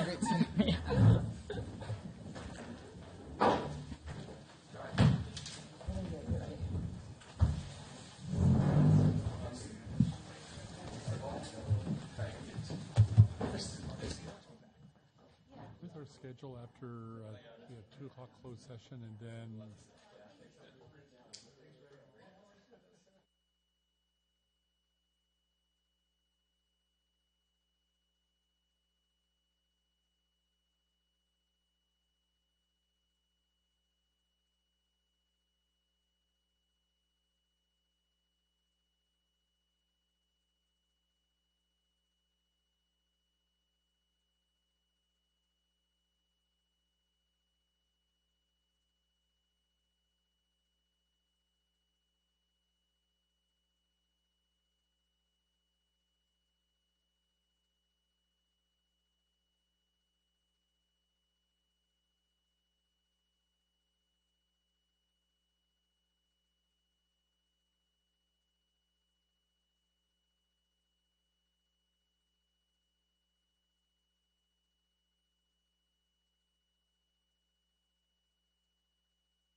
Kimmy. Welcome back, everybody. Hello. We're being filmed right now. Thank you very much. Okay, so we're back in business. So where are we on the budget? We're going to utility Yeah, we're funds moving now? to the afternoon, and John Ferns will lead the enterprise funds. Okay. Or I guess Celia will start off. Yes. Kick off. Sorry. I will start with utility fund operating departments. Similar to the other budget session, we went through the operating stuff last meeting and then CIP today. So we're doing that for water and wastewater all at once. So Celia's going to go through the operating water and wastewater first, and then we'll hit the CIP, and then Ray will come up as Corolla. Starting with water utility enterprise funds. And these operating departments, as this is essentially a roll forward budget, are similar to the general fund departments that you saw. So starting with the variables that impact all operating departments, costs are mostly driven by salaries and benefits, including PERS costs, the 3.1% COLA for the upcoming fiscal year based on the current MOU. Increases to health insurance, the trust contributions, and then a correction to this last bullet here about the cost allocation plan implementation. The utility funds will not show a contribution to Fleet Repair and Replacement Fund 82. The vehicles and major equipment for the utility funds is budgeted separately in the utility fund capital projects. That's to keep them separate from the primarily general fund supported Fund 82. So they only show a line item for contributing to the facility repair and replacement fund. This is a overall roll-up of all revenues, expenditures, and transfers for the water utility funds. And that bottom line down there, we could add some extra verbiage there where it says excess, deficiency, or use of fund balance after transfers. So those negatives that you see there really stem from that use of Drought Reserve Fund 57, which is not a new revenue, it's an existing fund balance.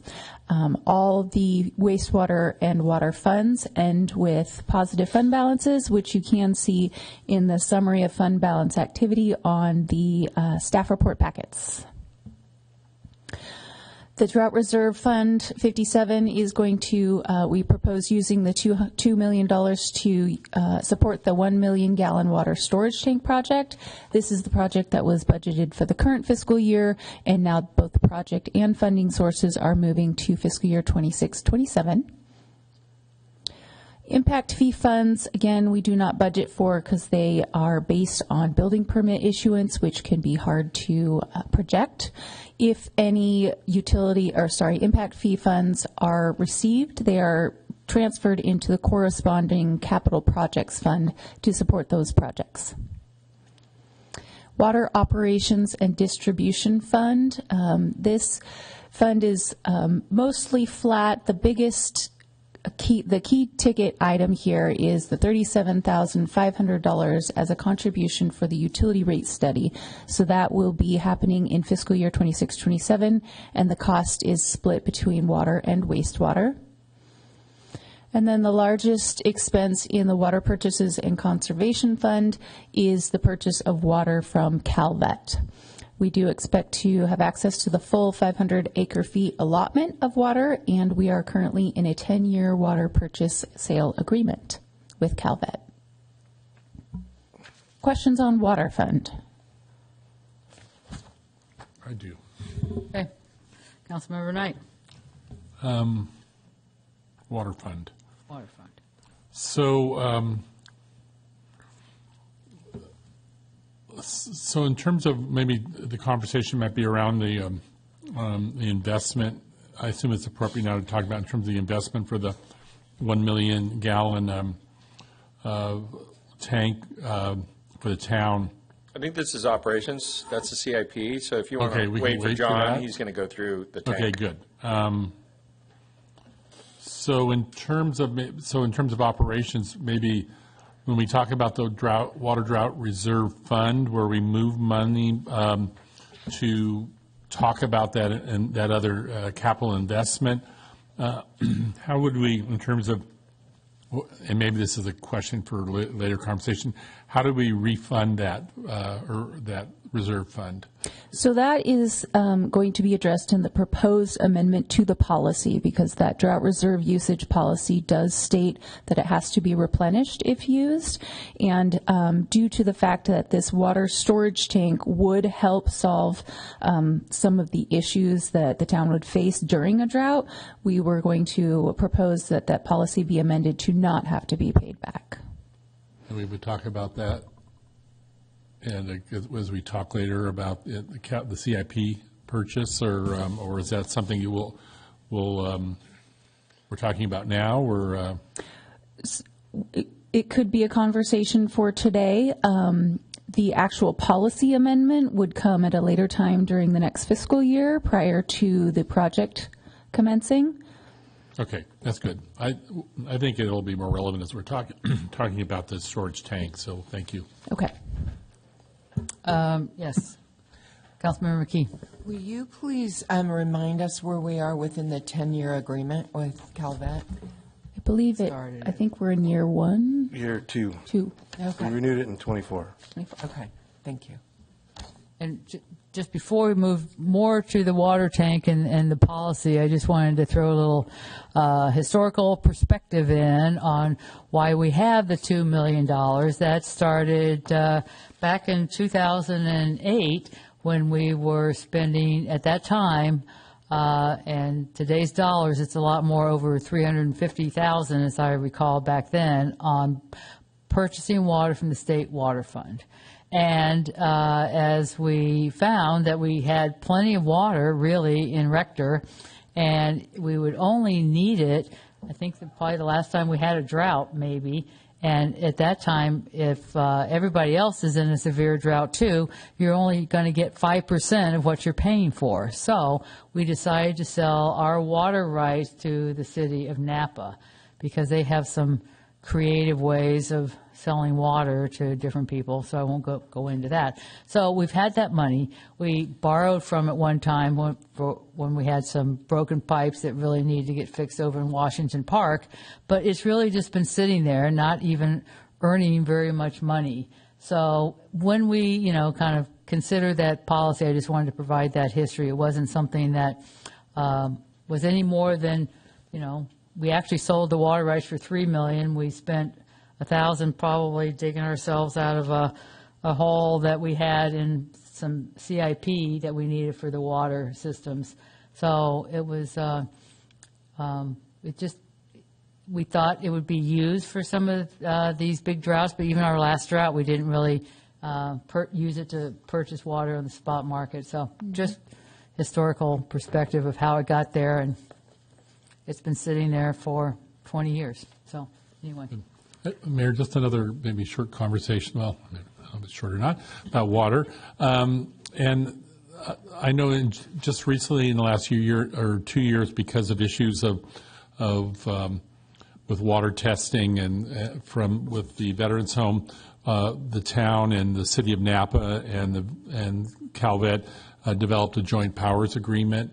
And I'm just wondering maybe in the last year or so, how that JPA has worked, and has it helped resolve some issues that in the near past, having that JPA available to help reassess water testing. And yes, the JPA is in effect, and all of our water testing for potable water has been routed to the City of Napa's certified lab. It's worked fantastically. We haven't had any boil water notices, and so we can say that it's working. And I think that it's improved the quality of the testing to mitigate those false alarm boil water notices that we're experiencing. That's great.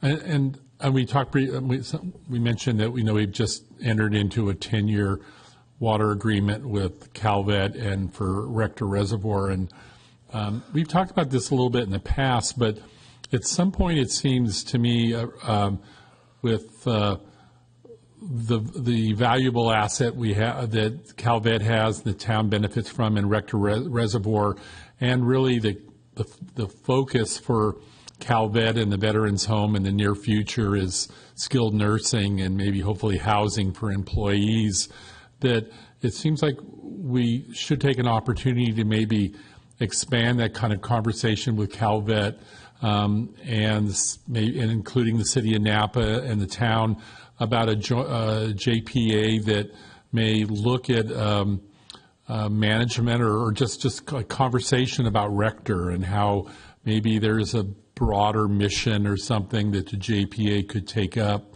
and maybe relieve the Calvet of a concern that and allow them to focus on veterans' health care and things like that. And I don't know how we would broach that, but I think it's a conversation we should have about an incredible resource that we are very fortunate in our little part of the Napa Valley to have access to Rector Reservoir water, but there may be other benefits of that water for the valley in general too. So I don't know at some point how we would get there or begin a conversation like that.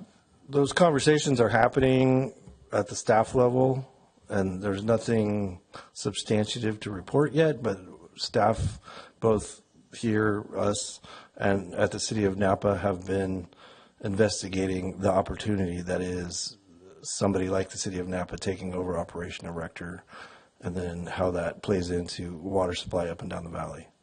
So the conversations are happening at a lower staff level now, and when they rise to the occasion, we will hopefully bring them forward to.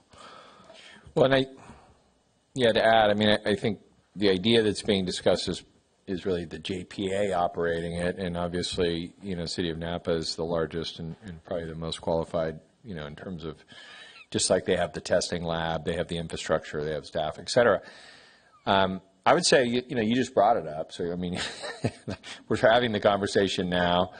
I think if there's consensus amongst the council, we can elevate the conversation, and I think it's a good time to do that, because as we go into next year of a rate study, like these things all sort of have a relation, of course, back to economics and rates. I think the the benefit, obviously, of the relationship with Calvet and the town of Yountville is like we have very few out-of-town customers. We talk a lot about it because there's the issue we have the town customers, which is what our bread and butter is.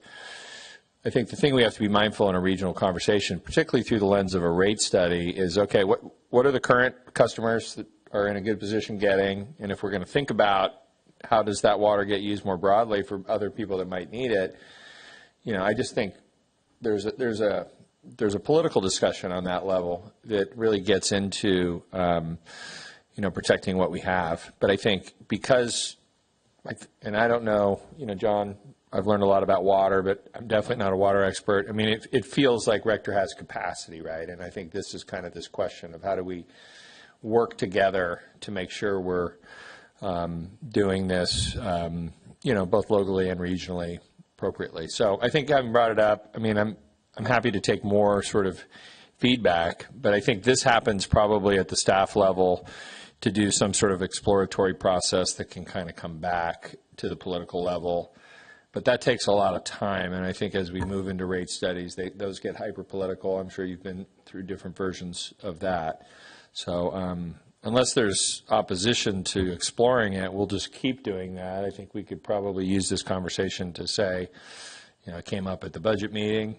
We'd like the JPA to sort of look at other options. And once we have options that are worthy of your consideration, we'll bring them back. Well, I just want I just want to remind everybody that I really was the one who spearheaded a major report done by LAFCO probably 5 or 6 years ago now, where we really look at a regional water. It was a report looking at a regional water and wastewater. And it really wasn't about, although, it could be, everybody like taking water from one place to another, but really starting at the ground level, really what we're really doing. It's like if, there's a lot of, if everybody didn't have their own little waste treatment plants analysis and water analysis labs they went to, and it was all centralized, I think there would be a lot of benefit there in terms of, buying chemicals that we use for both of the systems. There's some real low-hanging fruit, I think, that we can kind of start with. And I definitely do not want to own a dam or any liability for a dam. So I would take that off the table and not want to talk about that at all. I want to leave that responsibility with the state of California. Thank you very much. So, but Mayor, can I feels about that? But so I think it's something that I would like to see move forward. I think we do way too much in this valley and these little insular, like this city and that town, and to start regionalizing some of this stuff. It really goes to the economics, and the more that we can encourage some of these other, cities to kind of be involved, they can really see that, it might be a more economical way to do a lot of things about, police and fire and water and wastewater. So I think overall, anything that we can do to start moving in that direction is something that would serve public policy throughout Napa County well. Yes. Yeah, just. Can I make a comment, Mayor? Just a minute, Brad's got the floor. Oh, sorry.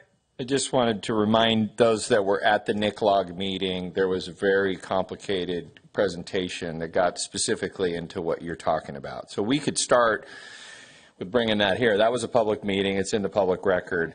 What I would hesitate from is this whole regional discussion, because there is so many factors. I think all we're talking about here is the JPA and how we might expand It's the beginning, yes. Yeah, I just want to bring all. it into the Agreed. realm of Agreed. control versus Right. the presentation you already heard. But we could start with both, and I think people can understand the complexity of it. But I do think if what I'm hearing today is hey, let's continue to explore the idea of the JPA, then we can bring that back. But I don't feel like we're getting into, I don't know. And I want to hear everyone's comments. So I just want to remind people of the NICLOG presentation. Right. Councilmember Tripp. I totally support the idea. There's two things kind of, I think, going on here. One is cost savings, which there's always economies of scale. And I think we already do some chemical sharing and joint buying on the wastewater treatment plant. And I know it's really a pain in the neck to get operators up there at Rector and make sure they're qualified. So, just from an economies of scale, maybe getting more of that turned over to the or contracted with the city of Napa makes a lot of sense. But I do, in terms of resource sharing, want to just remind everybody, and you guys have more history than I, that, John, however many summers ago, we were talking constantly I think the word John used to use is safe yield out of Rector Reservoir. And we were ending up buying or narrowly escaped having to buy water from the city of Napa. So Rector it's a big reservoir, but it's not without its limits. And I forget who sets the safe yield, but I think it's the state. So safe yield being the most that can be given to the town of Yountville. So it wasn't that long ago we were using the well maybe a little bit, and I think, and John could correct me, were we buying water from the city of Napa? We were using City of Napa water to supplement, and when we were approaching the allotment limit from the state. Right. So in terms of, it's not an inexhaustible, the resource sharing I would want to look at, as Brad might have alluded to, maybe as a separate issue as opposed to kind of cost sharing and economies of scale and things like that make a lot of sense. And the other might make sense too, but it's a kind of different issue in my mind. And just also to comment on that, even though we've been able to increase our allotments and use them, that according to Rector, that a third of that water is obligated to the Napa State Hospital. They don't need it, but it's obligated there. So it would be, you'd be talking to the state. It would be extremely complicated to work through that. And Mayor, and I understand that. Just to bring this back and to close it, I just think we have an opportunity with what has been so far a successful joint powers JPA, the agreement that. No, I never would consider the concept of a small town or something owning a dam, but in terms of the fact that we might be able to work on a JPA where operation could take some weight off of the, could we have the city of Napa or someone, or take some weight off the back of Calvet and the Veterans Home? They're just a conversation, I think, is worth continuing, and maybe there's something in the future to benefit completely agree. all the communities. So Starting those conversations, I think they're long overdue. Agreed. Thank you. Elevating the conversations because they're long overdue. Yes. Okay, moving on to wastewater utility enterprise funds. Again, a roll-up of all revenues, expenditures, and transfers, and that bottom portion, that deficiency, actually translates to use of existing fund balance. Wastewater utility funds are, again, projected to end with positive fund balances. Wastewater utility collection system operations. So these two operating departments experienced some staff transition in the current fiscal year. So that's why in the future fiscal years, the budgets don't seem to escalate as much as you would expect. There's a little, the newer employee, of course, costs slightly less than a longer-term employee who has left. And again, this department and the following department share half of the rest of the half of the cost of the utility rate study. Wastewater treatment operations, this is the fund that, the department that the Veterans Home shares 50% of the costs of, and chemicals and gas and electric are one of the largest expenses, and of course that one-time cost for the utility rate study. Sewer connection impact fees we do not budget for, but if they are received, they go to the Wastewater Collection Capital Improvement Fund. And then lastly, ending on the Utility Enterprise Capital Projects Restricted Fund, which was established back in fiscal year 22-23 and is used to support both water and wastewater capital projects funds. And the biggest utilization here will be in next fiscal year, 1.1 million, again, to the 1 million gallon water storage tank project. There is no proposed usage in fiscal year 27-28, so this fund will continue to have a balance of just over $200,000 for future use.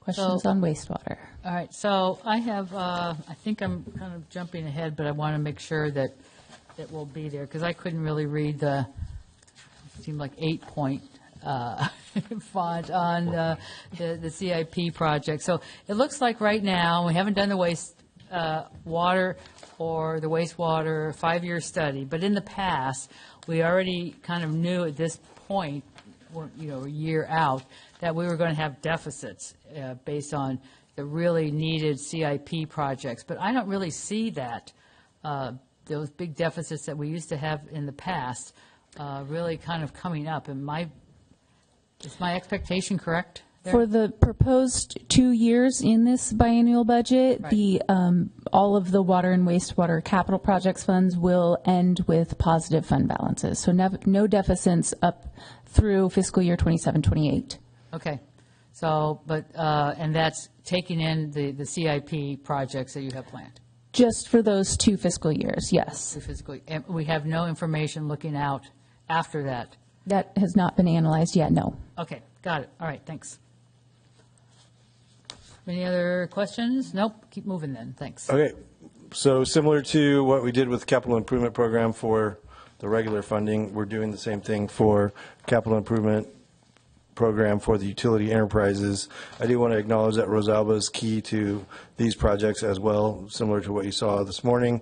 And then I also want to acknowledge Nick DiPirola, our utilities manager. He's key to the success of the operation of the plant. And then you'll hear from Ray David from Corolo Engineers in a little bit. So similar, this is obviously a lot less bubbles or funding sources. The water and wastewater are the most restrictive funds that we have. It's based on the rate schedule, and it's a cost recovery model. We have Water Fund 06 and Water Fund 60, as well as Wastewater Fund Treatment Fund 63 and Collections Fund 64. And as we go through this presentation, it's important to distinguish between treatment and collections, 63 and 64 on the wastewater side of things. And so everything in town that drains to the pump station at the corner of town and gets pumped to the plant falls under Collections Fund 64. And at the outfall at the plant, where it joins the outfall from the vet's home, is where it becomes Fund 63 treatment. And so the pump station itself is a mechanical thing that has expensive pumps in it that falls on the collection side of things. And then the treatment process is Fund 63, which is the cost share that we're going to talk about now. And so the CalVet agreement, thank you for bringing it up. I wanted to give just a brief highlight. We did renew it for 10 years, and I was trying to look up the exact date, the middle of calendar 2024. The purpose of it is to provide treated potable water from Rector Reservoir to the town. It does establish fair proportional wastewater treatment cost allocation to the town's joint treatment plant. So you'll hear that phrase joint treatment plan or WRF. And so joint treatment plant, it's the treatment plant that treats both ours and the vet's home's wastewater. WRF is referring to the same plant, but that refers to wastewater reclamation facility. So in the industry, those are two terms of art that we use. The easiest way to say it, and these people are tired of me here saying this, is we're their biggest water customer and they're our biggest sewer customer. That's really what this agreement gives us. But from the water supply standpoint, it gives us 500 plus acre feet per year of treated water at 250 acre foot minimum purchase that we're required. And every year in April, they tell us if we're going to get our 500 acre feet or not. We got the allotment letter earlier this month that said we're going to get our 500 plus acre feet this year. To Councilmember Tripp's point earlier, 2 or 3 years ago, we actually got the letter that said we're all under mandatory restrictions. You're only going to get 400 acre feet, and you better figure it out. You better start conserving. And so that's the safe yield becomes 400 acre feet instead of 500. And so the pricing and cost recovery in that agreement is annual cost per acre foot based on their operations, treatment, regulatory compliance, and capital recovery. And we do conduct an annual true-up exercise where our estimated costs get resolved against their actual costs. We meet, Celia and I meet with representatives from CalVet and do that annually. On the wastewater side of things, the costs are not clean as directly 50%, but it always calculates right around 50%, but it's based on actual loading of the flow that they provide us. So it's not just the volume of flow, but it's the quality of flow. And again, in terms of our biological oxygen demand, BOD, and TSS is total suspended solids. And so we're obligated to test their water that's coming in. And based on those test results, we do a complicated calculation that says what their cost share will be. Oh, I do have the date. So 10-year initial term was renewed on July 1st, 2024, and it's renewable in 10-year increments. And the goal of that agreement is to ensure we get water and they get treated, somebody treats their wastewater. So real quick, one of the most significant water projects that we've completed recently was our copper and lead results, and I'm going to let Roselle speak to this. The state did require us to do the lead and copper survey for the townwide to try to eliminate any connections to residents' properties that are lead and copper. So we did hire a consultant to go and do a survey. And one of the requirements from the state is to post the results online. So we had the consultant start putting together information to create a GIS map. And then Jacob Solis, our engineer and tech, gathered that information, cleaned it up, and made the public-facing GIS map that we posted on the website. So it meets the state requirements and allows residents to go in and type in their address, and they can pull up the results of the lead and copper survey, as well as some other minor information about their property or their connections that they could use. Now, that was a recent project that we completed, so now looking forward into the budget that you're considering. This is the do as we say and as we do category of projects. So a lot of people have been getting backflow letters that the state has applied more stringent cross-connection and backflow requirements. So we, the town, as the water distributor, are requiring our customers to install backflow devices. But as a customer of the state, we're required to install our own backflow devices on the connections to the state system. And so it's a similar thing, but on a much grander scale. And so the two projects here are the out-of-town meter and backflow connection. So on Yountville Crossroad, it's hard to see in the picture, but there's a vault in the ground that is the existing water meter. It needs to be rebuilt or rehabilitated, and then a backflow device added to it. And then on the lower right picture is our connection out on Fennell Road and Yountville Crossroad. We have the exact same connection in the landscaping right here in the parking lot of Town Hall. Each of those two connections also need a backflow device installed to comply with state requirements. Does the Veterans Home have backflow devices From on the Veteran Home property? up there, I don't know. Okay. Yeah. So we're installing our backflow devices on our system's connection to their system, just like you as a customer has to connect one from your system to our system. Okay. But I can't speak to what they have on their campus. So this is obviously the big ticket item, the water capital improvement. It's the 1 million gallon water tank. This aerial photograph shows the pump station down at the Peter, is it Peter? I'm going to get his name right. Peter J. Bardesano Pump Station. And that's the primary location for the 1 million gallon water tank. The town's existing water well is there, and it's been upgraded to a municipal water well for water supply. And so 1 million gallons is roughly 3 days of water supply for our water customers, assuming there was some sort of disaster that caused us to not be able to connect to Calvet and or the city of Napa's water supply. But it also could be used to augment our water supply on an operational basis as needed. And so Fund 06 did receive the transfer in, help me if I get this wrong, Celia, from Fund 57, the Water Drought Reserve Fund that we were discussing earlier.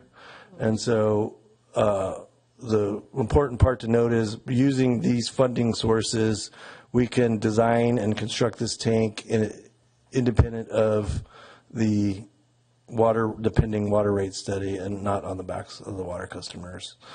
And it will improve water resiliency in the town.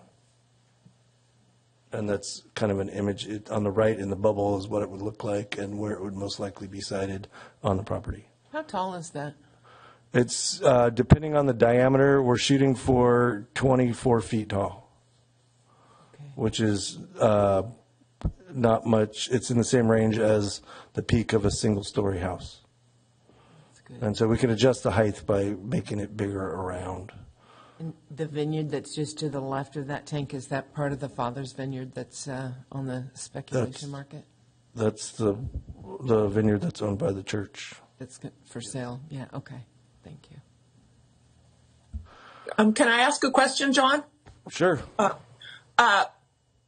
So you were mentioning the entire cost could be covered. The 3 million, I think 250,000 could be covered by using funds other than funds that come out of the water.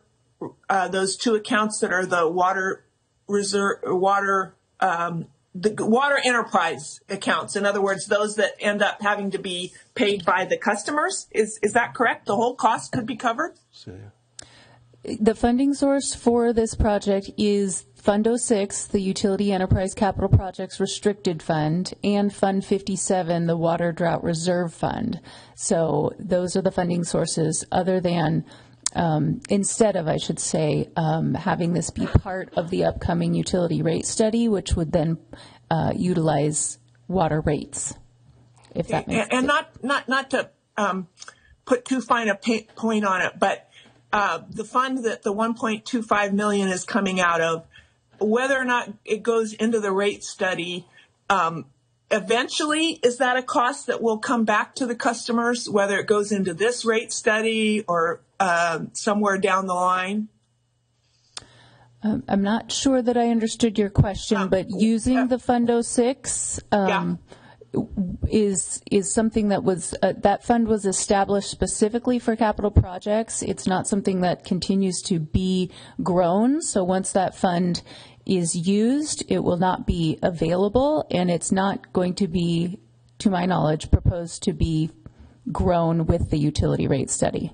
Is that what you were asking? Let me ask it a different way, Celia. If we ran into a utility issue where we needed more funding to cover something for the water enterprise, something that would come back to customers, so if we use that fund, would that normally have been available for something that would otherwise be paid for by customers? So in other words, yes, I get what you're saying. We don't have to replenish it, but we are using a resource that would otherwise be available. Is that a way to think about that? In the event that in the future we had a shortfall in the utility enterprises or the water enterprises? I think it could be otherwise available if not used. However, the purpose of it was to be set aside to cover capital projects, one-time capital projects. So it is being utilized for its intended purpose rather than being used more as a reserve fund for emergencies. Okay. And so there's no issue around this was never unrestricted money, so we're using money that was dedicated for the water enterprises, basically, correct? Correct. It is restricted to utility enterprise capital projects. Okay. And if in the future, like we were to need to revise the pump station, that was very interesting how John parsed out the treatment activities versus the pump, which makes sense because why would the Calvet want to pay for us pumping the water or sewer water up there? But, well, never mind. I answer this is just the water question. But I guess the only point I want to make is, should we down the road need money for something that would otherwise have to be paid out of the rate study, we will have used this up, I guess. That's all I'm trying to say. So correct. It could have been a reserve used for other capital projects related to water, correct? Correct. And there's no proposed usage in that second year, the 27-28 year. So beyond this biennial budget, this fund is projected to have about $200,000 available. Okay, so there will still be money left. Okay, thank you. Excuse me, Mayor, but Fund 06 is a relatively new fund, right? Didn't we put this money in 21 or 22 from additional TOT funds, and so it's fairly new. Correct. Fiscal year 22-23, this was a usage of general fund unassigned fund balance. And as I recall, that was in part because I think it was Council Member Reeves wanted to have some amount available to help down the line if we needed to defer some capital expense on the water enterprises so that it wouldn't hit the utility customers so hard. That was part of what I remember of the history. So we will be using that money up, but I think it's probably for a good cause. I'm just pointing out right. It's money we won't have anymore if we need it for something else. Correct. And I think when it was originally established, it was meant to bring down the amount of rate increase to the water funds specifically, so that the capital projects funds would not be included in that 2022 utility rate study, which brought the rate increase down. Okay, thank you. Thanks. Okay. Mayor, I had just a continuing question about the water tank. So I understand that we've talked about this in the past about the importance of potential of this 1 million gallon tank for water resiliency for the town. But I just wanted to clarify. So this tank is primarily for the purposes of of holding well water. It says plus 3 days of potable water, or a little research I did, that's 1 million gallons is also plus or minus 3 acre feet of water. So at some point, if we didn't have access to well water, I'm not sure there's any community in the valley that necessarily uses well water for potable and drinking. Will it have the ability to hold 3 acre feet of Rector water if we, I mean, will it be piped for that as well, or?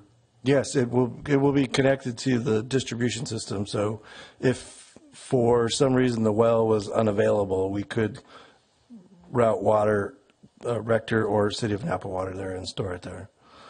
So when we put like 3 acre feet or 3 days of potable into a tank like that, how often, when we've talked, I think you've talked about this in the past, how often do we have to use that water so it's not sitting there? We would have it supplement the system for that reason. We don't, surprisingly, water does get stale in a big giant tank like that. And so we would augment the supply from Rector with well water and meter it out and at a rate that would provide the proper turnover for the tank. And what that is off the top of my head, I don't know. Okay. And then I would like to say that St. Helena Yeah. does use groundwater as part of the municipal. They do. They have Okay. 3 groundwater wells that they use for the. And that's kind of part of their Municipal water water problem up there. They stores some of that in tanks, and there's some of their problem is they're not maintaining the tanks properly. So when they add more water to it, it disturbs some kind of sediment they have, and it goes out into the pipes. And it looks terrible, but it's still very potable and safe to drink. So that's part of what you hear about up there. Yeah, so I just think the advantage to basically be sure it's obviously plumbed for Rector, that at some point in the future where, there's either a well problem or there's an issue in the valley of groundwater used for potable drinking water, that it becomes a source for us for Rector if, in case we don't have access to Rector or the City of Napa water or anything. It's that resiliency is a value, I think, to the community. Yes. So. Thank you. Okay, moving on to Fund 64, wastewater collections. We had a successful project in 23-24 where we did an extensive CIP, capital improvement project, which was an inflow and infiltration study. And what you see there is a map of the entire collection system and where portions of the system could use repair. And so as a reminder what inflow and infiltration is, because sewer systems are not pressure systems like a water system, groundwater and rainwater or stormwater enter the system. And this is a universal problem for the industry. And ours is pretty good compared to some, but it's still not great. So just to give you an idea, the way the regulations work, they issue a permit to the treatment plant for dry weather flow. And so our dry weather flow is 0.55 million gallons a day. And that's our permitted amount, but we are allowed and have to treat more water when it rains during the winter. And so that number goes from 500,000 gallons a day to 2 million gallons a day. And so the industry challenge is, do you increase capacity to deal with the 3 months out of the year that you have that extra water coming in, or do you not let the extra water in? And so the inflow and infiltration program is intended to not let that extra water in. And so with the study that we did in 23-24, we've identified streets or pipes in the streets that would give us, that we can repair to give us less inflow and infiltration. And so that informs our program, and what you see there is 26, 27, and 27, 28. We have $57,000 allocated for each year to do a inflow and infiltration project to slip line the sewers and keep that groundwater and stormwater out. And then this one, I'm going to go through these next slides fairly quickly in the interest of Mayor, time. Quick question about infiltration. Sorry. So we do our best to deal with infiltration for us folks that are on the east side of 29. I'm assuming that for the town, we don't have any control over what infiltration occurs coming down the hill from the veterans home. And do you ever have a sense of when we get to those high flows, whether it's mostly coming from one place or the other, or is there an issue that someday we have to work with Calvet to improve that? Or I think that Calvet is challenged with the same problem of inflow and infiltration as any sewer collection system is.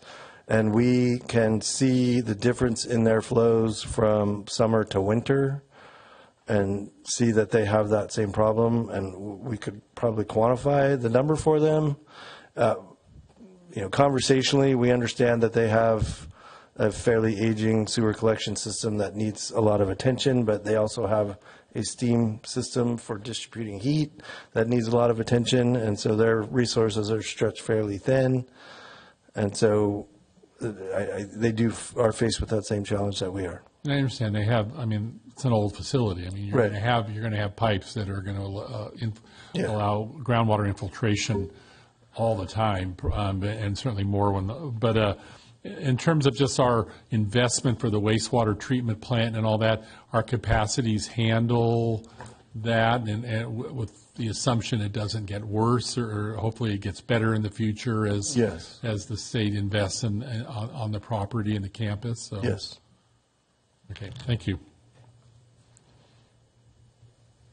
Okay, so the next few slides I want to go through fairly quickly because they're born from the Carollo work that you're going to hear about momentarily. So Carollo is doing a master plan study for us, and they've identified some projects early on that we should invest some time and money into. And so I've highlighted those here, but you'll hear about them from Ray momentarily. And so some of the obvious ones are a safety project where you can see on the left and in the middle, there's a lot of handrails out there, given the amount of water tanks. And those handrails just need to be evaluated, repaired, and there's a corrosion, they can treat them to prevent corrosion. On the right side, that in the middle, you're looking at the final clarifier. So water spends X amount of time in that final clarifier. On the far end, the water is really murky, and on the close end, it's really not murky anymore. The equipment that makes that happen is the final clarifier drive assembly in the lower right corner, and it's just a mechanical thing that's been in there for X amount of years that wears out over time, just like the gears in a transmission on a car, and so it needs to be repaired. Similar here, the chlorine tank confined space. The tank inside the tank leaks on occasion, and to enter it, it's a confined space entry, so there's a whole process that we have to go to. It's not an inexpensive project. It's $35,000 to replace that whole system and then take away the need for the ongoing entry into the confined space. The lower right corner is a little more significant, and so with SB 1383 and restricting organics to the landfill, what we used to do is we would dry our sludge out in the sludge lagoons, and when we turn it over periodically, and when it gets to a certain point of dryness, for lack of a better word, Chlorflat landfill would come collect it, take it up there, and use it for cover on the average daily cover on the landfill. But not wanting organics in the landfill, and then Chlorflat closing has combined to create a situation where we can't do that anymore. And so we've done a pilot study to take the sludge and dry it in a machine, for lack of a better description, into a cake format. And that cake format, like a cake mix kind of, and that cake goes to an agricultural use, applied agricultural use.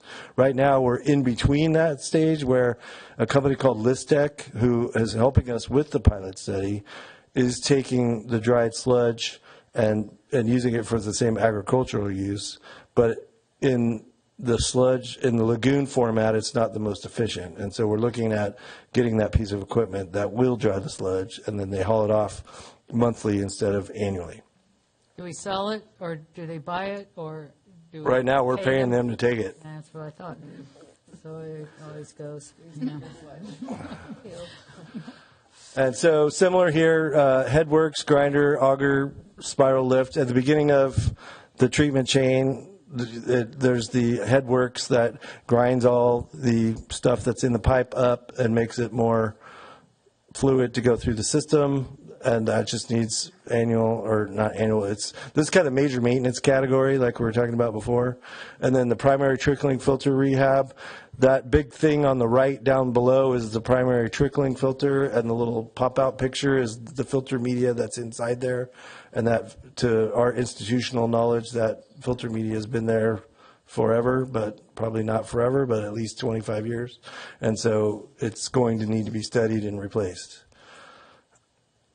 And I want to point out the beauty of these pictures. I took these pictures last week, and even our wastewater treatment plant is beautiful here in Yountville. They're very nice pictures. And so we have two ponds. We have two ponds out there. The one on the left is used for flow equalization, and the one on the right is used for the recycled water that gets delivered to our customers. Those ponds have been in place and in active use since 1977, and in the major maintenance category, we need to analyze them, make sure the clay liner is still intact, make sure they're not leaking water and causing groundwater pollution to Hinman Creek, which is immediately adjacent. This one is probably, hopefully, the most interesting one for you, because you've been approving that on the consent calendar for quite some time now, but this picture is intended to give you the idea of what's happening for the recycled water line repair. I will say that the funding source is going to be reimbursement from insurance funds, so that's good news. But what you see here, in the lower left corner is Yountville, in the lower left corner is our treatment plant. The red line is the recycled water line that was built in 1977 to deliver water to what was then Chimney Rock Golf Course. Where it changes from red to yellow is where it's broken underneath the Napa River. And given the modern environmental regulatory climate, we can't open cut the Napa River and just lay a pipe in it like they did in 1977. So we have to directionally drill the replacement pipe, and that's what that purple line indicates. So they're going to bring in equipment and directionally bore underneath the river and have it come out where they're going to go under the river, go underneath the vineyard, and then connect it roughly where that purple line connects. And then that will be the new pipeline replacement underneath the river, and then the other segment gets abandoned. Do we have any idea when? We're just going to the bird surveys are happening now. Okay. So as part of this project and part of the environmental permit, we have to do Swainson hawk surveys at certain times of year. And so right now, those bird surveys are happening in anticipation of doing this in August to October. What's our window? Yeah, we beat the surveys this year. We have to do it between August and October, but we're still trying to get the final information from the designer and contractor so that we can update the property owners there to let them know what kind of impacts will be on them as well. So we're shooting for this summer, but if we miss that window, we have to find the next environmental clearance window. Okay, got it. Thanks. And then similar to this morning's session, we have our CIP sheets. These are on the backside of the one that you saw this morning, and we'll go ahead and share these as requested earlier. And with that, Celia has something to add. And any questions? Want to add something going back to Councilmember Tripp's question about emergency resources for emergency projects. All of these capital funds for water and wastewater in the staff report packets, they do show a summary of fund balance activity table, and you can see in those fund balance allocations, they all have 5% of asset value reserved for emergency capital replacements. So they all have a little bit of balance set aside in addition to that balance that will be in Fund 6. Thank you. And so with that, we are at, I skipped over it, sorry, the Carollo presentation. I'd like to introduce the most patient man in the room after Alan Tincher, Now, so Ray David from Carollo Engineering. late for our closed session, but please, thank you very much for being here and Sounds good. being patient. Yes, thanks. Let me turn this on. Okay. All right. Thank you, Mayor, Vice Mayor, and Town Council. Appreciate your time here. I'll keep it snappy, kind of get through an update here. Kind of a lot of the items that I'm going to be discussing have been generally kind of reflected on already. Just kind of go through the process that we're going through at the WRF. So this is a summary of the wastewater reclamation facility master plan. It's an overall update on this effort. So quick agenda, I'll go through the introductions and the project team. As you can kind of conclude when I go through this is not an independent effort. This is very much a collaborative effort with both the town and the Carollo team. Then I'll go through what the project goals were and just give an update on where we are progressive-wise in terms of the overall steps that we're taking to complete this project. Highlight the next steps to kind of go to completion and then open it up to Q&A. But as always, if there's any questions as I'm going through this, please feel free to just chime in. So as I noted, this is a very much a collaborative effort with the town and the team for Carollo. Maybe I should introduce myself. I'm Ray David, the project manager for this project, and we've been working with Brad, John, Rosalba, Nick, and Jeff, and the entire team at the WRF. As you kind of get into, we looked at a lot of data, looked at and visited the WRF multiple times, did a condition assessment to evaluate.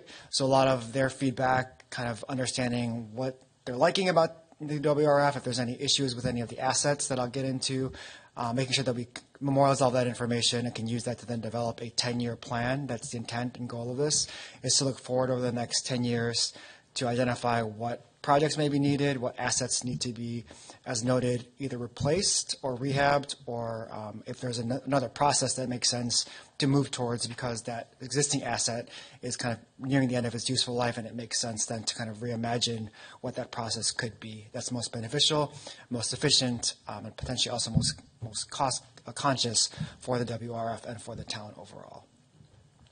So going through the goals and overall progress update. So maybe just taking a little bit of a step back and giving you the roadmap to get to where we're at today. I think I always like to think about what's the end product and what is a successful master plan. Starting out with is that the intent is to develop a roadmap. So again, over the next 10 years, looking at both historical data, but also current and anticipated future regulations, understanding what is the city, the town, the WRF currently working with, and then what do they need to get to meet those different regulations and needs. There's also making sure that the master plan is adaptable and flexible, understanding that regulations, while we can kind of see them coming usually, and there's some dialogue, sometimes things come up that we can't anticipate. So are there kind of off-ramps on this road, I guess I'm going to stay on the same metaphor, that we build into this master plan so that there's some flexibility to move forward.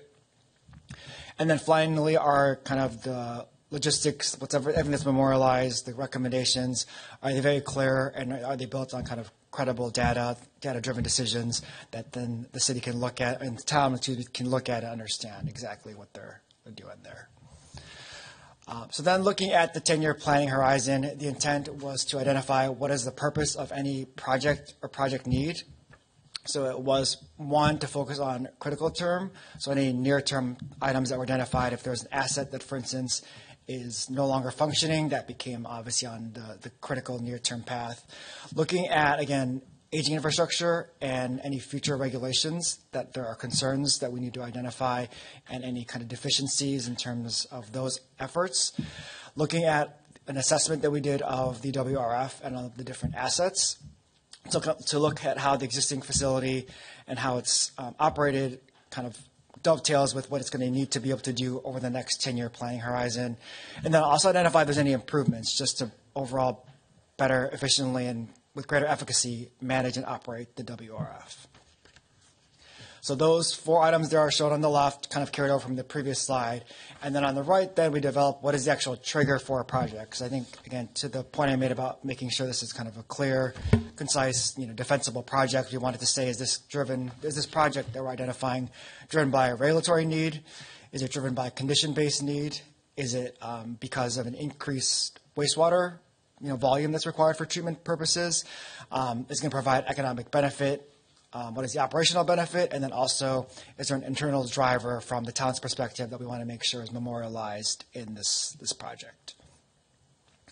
So maybe starting off with regulations. So the on the right is not intended to be looked at in detail. It's a lot of web of lines.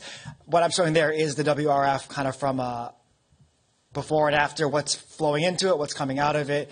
All the blue and green lines are kind of the liquid stream, and the darker green lines are kind of the solid stream.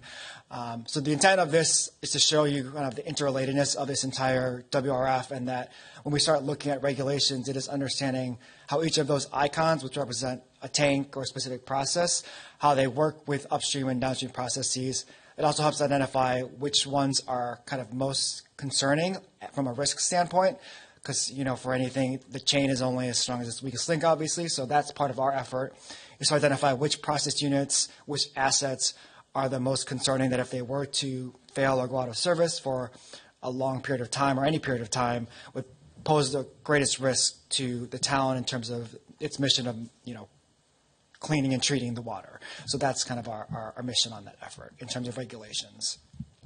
From a condition standpoint, we went and did a one-day condition assessment of the WRF, talking with the town staff to really understand, again, each asset that we're looking at, you know, the various pumps, valves, tanks, process units, you know, the concrete structures. And we had a group that included mechanical engineers, electrical engineers, structural, corrosion, and instrumentation control to evaluate all of these different assets and score them. So it's providing a quantifiable way to measure how each of these assets stacks up in terms of kind of its overall mechanical condition, its electrical condition, and that allows us, again, to identify from a risk standpoint and from an age standpoint, how does that asset kind of fit into the overall picture for the WRF, and then how does it move into the 10-year planning horizon. So this was kind of a cool, I'll use the word cool, effort that we were able to kind of work on as part of this effort. On the left side there it's two views. The top on the left side is looking at a tank from the top. The white lines are the actual walls of the tank. And then on the middle image, which is the right side of that black panel, is what a drone is actually visualizing. So someone noted that there are tanks that are below grade. In this case, this is chlorine content basin number 2. And it's one that the town noted was one they're really concerned about. They're not sure what the condition was. It's a confined space, as previously talked about. So confined space entry is very challenging from a safety standpoint. There's obviously a lot of risks associated with it because, you know, from an egress standpoint, you have to really manage that. So, but we wanted to find a way to actually assess it. So what we ended up doing was subcontracting out with a drone operator that specializes in this specific type of work. It's not really been done too much on the wastewater side. It's been done a lot at like amusement parks for them to like look at huge long tunnels of electrical conduit. Kind of one of the first times that we've implemented this on the wastewater side. So maybe I'll play the video. You can kind of see. Oh yeah, on the left side is looking at it from above, and you can see the little drone, and it's like focal perspective with its like green little netting, and then you can see it walk on the right side and what it's actually picturing and looking at the condition. So we can actually see from above, and you know, what is the concrete condition, where are the concerns, where is the water line associated with the tank, identify if there's any cracking. This provide a lot of visual benefit from a more kind of cost-effective approach where it didn't require someone to get inside the tank, all the safety requirements associated with that, and then still make a really solid assessment of the condition of this chlorine contact basin. It's a very long video, so I kind of snipped it a little bit, but it's a serpentine, you know, shape, so it kind of goes back and forth and comes back around. So it helps us really identify. And I think another huge benefit of this is there's no need to take this tank out of service for a significant period of time. Obviously, if you have to actually have people enter this tank, there's a huge risk from a health standpoint and a safety standpoint, but there's also, it disrupts operations significantly. So that was a huge benefit of that effort. And then because of that, we actually submitted this abstract, and we're waiting for feedback to, because of its unique novelty associated with it, to the largest water conference in the United States, which is WEFTEC. And because of the unique aspect, I think we're hopeful that we'll be able to kind of present and kind of highlight the work that the town's been doing to kind of evaluate and manage and maintain and plan for the WR's future. So the other project needs that I want to touch upon were kind of make sure that we're looking towards potential increased wastewater treatment need, and then making sure that we're kind of acknowledging the need for the economic benefit of the different projects that we're looking at. So on the right side there shows in 2 different lines, and there's a primary and a secondary axis, and then on the x-axis there is years from 2022 through the planning horizon. Getting through 2042 here. So the red-orange line is like the population projections. So we looked at historical data, but then also population trends, and then we use that to identify what the wastewater treatment need is going to be for the WRF to make sure that as population increases, visitor demand increases, that the WRF is able to manage that as well, so that we're not running into an issue where we're not planning for that future capacity need for the WRF. And then in kind, also making sure that we prioritize, that when we make decisions and we're working with the town on defining these projects that John noted there, that we are kind of selecting processes that the staff is going to kind of prioritize in terms of operation and maintenance, but also that's very cost effective. And again, that we're also looking at the developments that the town is currently looking towards, as described in the previous morning session, and those projections are included within this effort.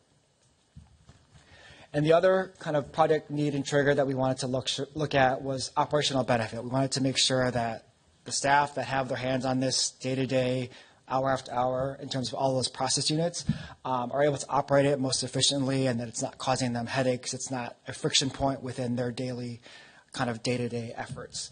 So on the right side there is a graphic. There's a lot going on there. All the dots incorporate are kind of one data point, so one measurement that the staff took.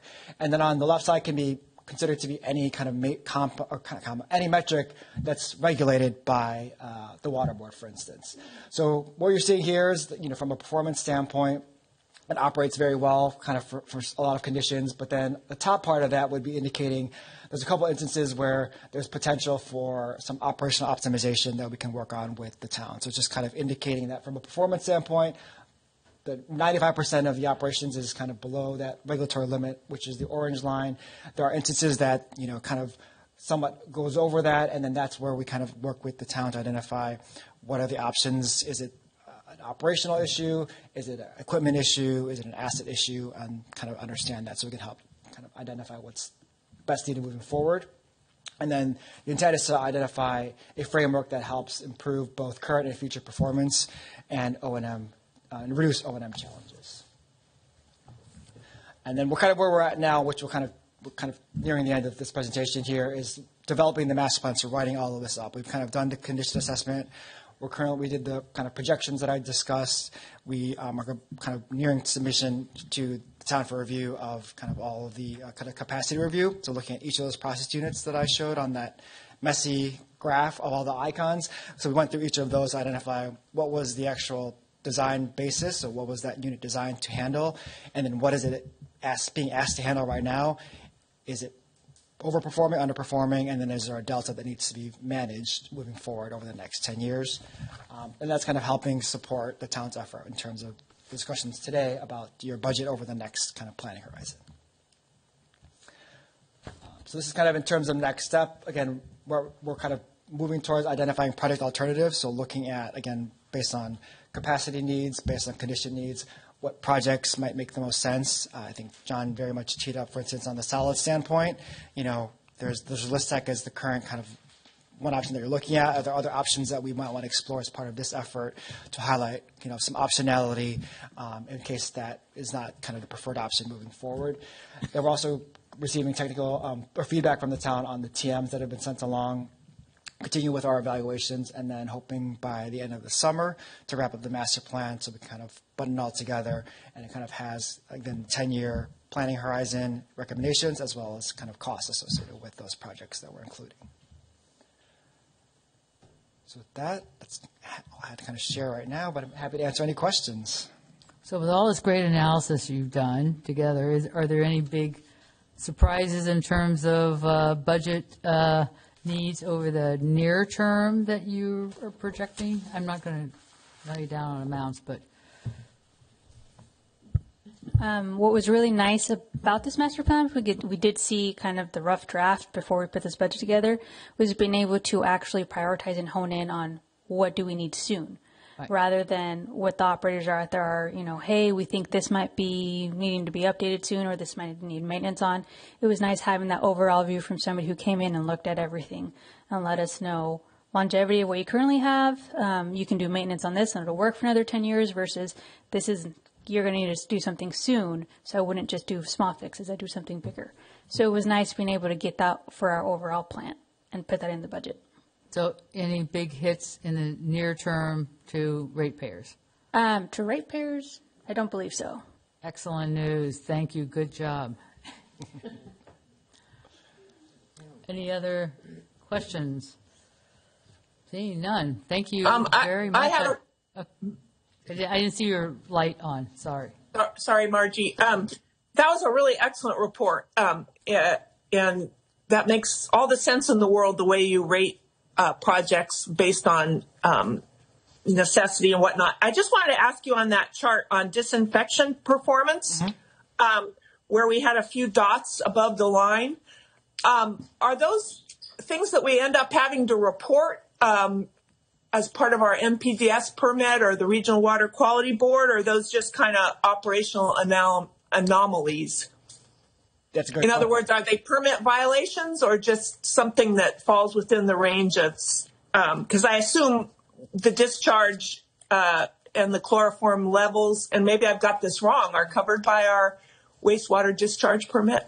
Yes, no, you're correct. So this is over, again, looking at over a 5-year horizon. So those do get reported if they are exceedances above the current threshold. Some of that is driven by potentially seasonality. So you can probably, it's hard to tell at this scale, but all of those occur during wet weather events. So whenever you have a wet weather event, obviously there is usually a reason why those exceedances occur is because of capacity. You have a huge flush that comes through. So I think the state obviously accounts for that. But there are also, as you noted, the total coliform is a regulated kind of metric that's monitored. So any exceedances do get reported to the state.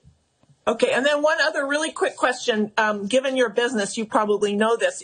Are there any new standards coming down the pipe that you think are likely to be implemented that could impact us in terms of water quality and discharge limitations?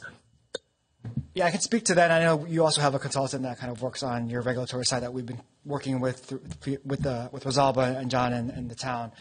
I guess right now the one that we're kind of obviously all waiting on is just understanding how kind of PFAS might be regulated both from a water standpoint but also from a biosolid standpoint, because that kind of indicates where it can potentially be kind of placed, as John noted, in terms of where LISTEC ultimately can place it, can impact their business model, which then therefore impacts what, customers may need to pay. In this case, the town would be the customer to LISTEC in that operation.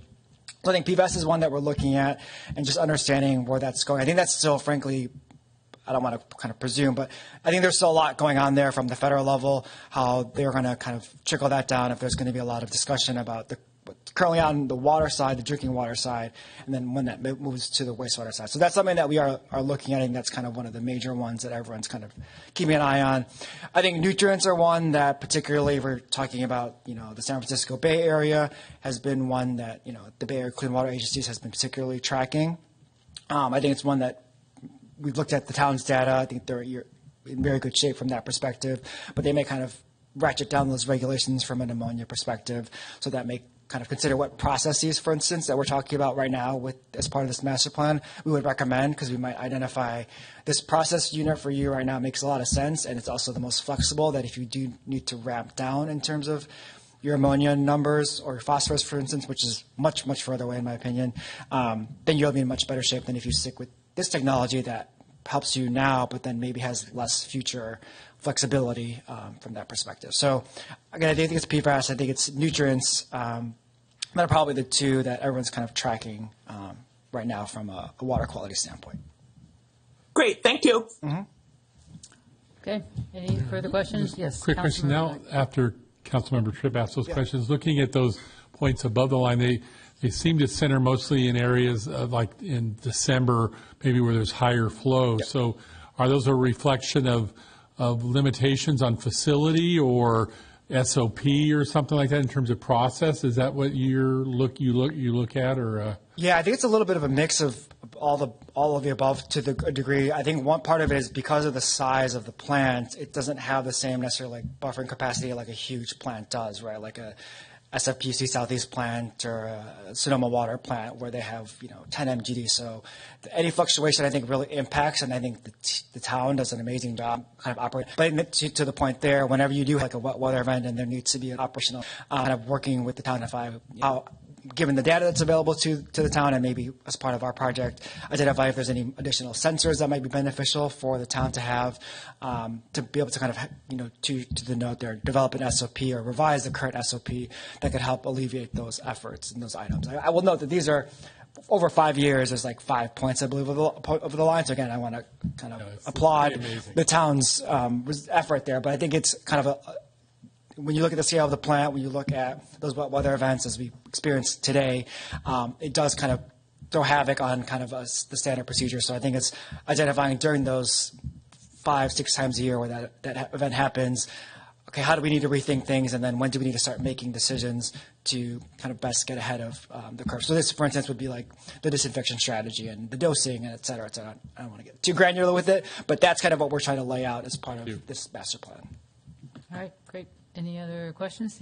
Thank you very much, and thanks, Nick, back there, for keeping everything flowing. We appreciate that. So what does staff need from the council before So we it just adjourn? has a few closing slides and then final comments. Okay. Thank you. Okay, so just a roll-up of the total expenditure budget summary for the proposed budget as it was presented, $37.4 million. And then for budget adoption, finance staff will go through and complete any corrections, do fact checking, and formatting improvements so that we can bring it back for adoption on May 19th. And that goes back to needing just a little more time to compile all those final elements and make sure we continue to strive for that GFOA Distinguished Budget Award. And closing comments and next steps. All right, great. I think we already kind of, do you have any further comments, Alan? Very brief. Okay. I'm a big fan of the million-gallon water tank. It adds an incredible element of resilience. I was here in this chamber when it presented in terms of our municipal well, and I know the grape growers pushed back very hard against it. I'm happy that at least we're not getting any pushback now. Because I think that's very useful. In terms of the slip lining of the sewer pipes, I think that's a long way to help mitigate 5 instances of reportable events. So I think that's very wise use of your money. So I think summarizes pretty much my take. Thank you. Okay, great. All of our monies. So, all right. What kind of direction, because we've been kind of providing direction, do you want to summarize or give some head nods on certain things, or what would you like? Yeah, I think for me to summarize everything I've heard. You don't have to summarize in a little time if you're missing that you need repeating everything. Yeah, I think, I feel like we're in a place in the budget process. I mean, obviously, I heard, move forward generally on what we had proposed. There is this $100,000 in there for mobility and wayfinding for the 2 follow-up years. You don't need to do it today because we're not breaking 2 budgets.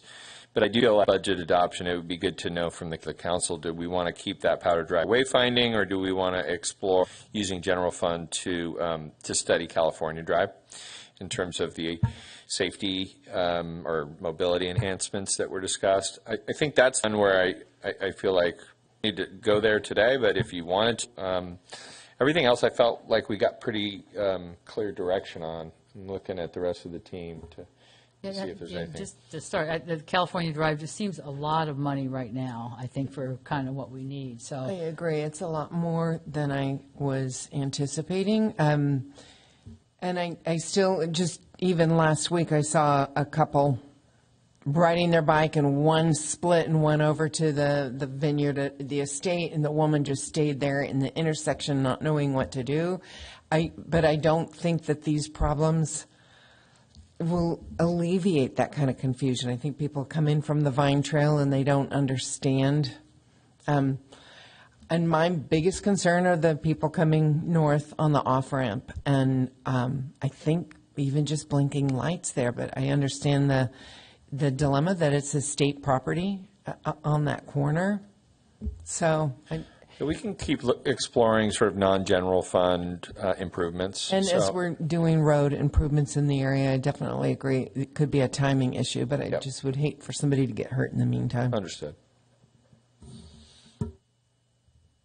Can we also just push it forward on our list to another year or two or whatever? Because I think it is an important safety and also visitor-friendly idea so that people can feel like we're welcoming them in rather than just Well, take clearly. your chances. This is Yountville. When you say list, you mean like road project list? Yeah, and Okay. any kind of NVTA funds that come for active mobility plans, it just feels like there's something there that we might be able to utilize. We agree it's an issue, so I think we'll explore that. It is complicated because of Caltrans, because of Vine Trail. I think we try to prioritize road projects like strictly on like I think PCI, rather than try to like have a mobility project maybe sort of jump the. I'm looking at Resolva, but I mean I think that's to me kind of how we try to approach it, right? We'll look at it each time from how do we maintain our roads, but I do think we can explore these things. I think we've heard you. We're looking at it. There might be MVTA grants. Sometimes we look at those things. So if you see opportunities, present them. But for the purposes of this budget, we won't at least consider putting general fund money towards further design. So another agree. question I had from a couple of residents was the undergrounding on Mulberry. Is that, you want to make a quick comment on that? We still have the undergrounding line item in the budget. Right. And we could study, our most recent effort was looking at Weber, Right. but we can study that. And the biggest challenge is undergrounding is very expensive. Right. And we have about $400,000. So it's not happening next year.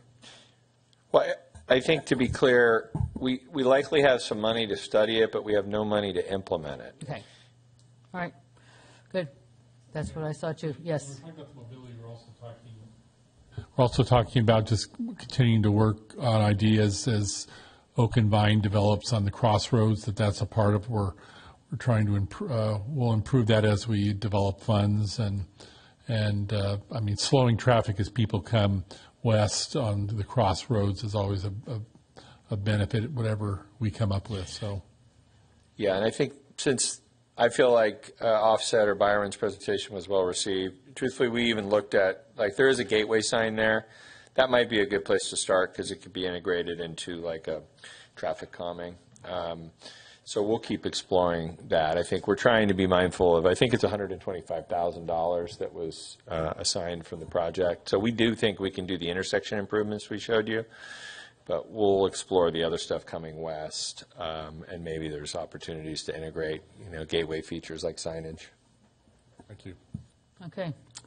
So with that, if there's no further comments, I'm going to ask that we get a motion and a second to adjourn to our regular council meeting at 3 o'clock on May the 5th.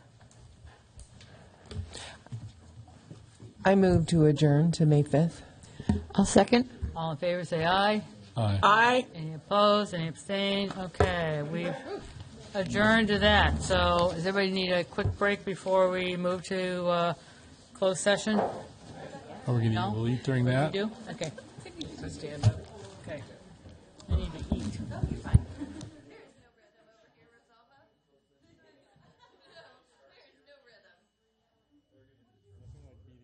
It would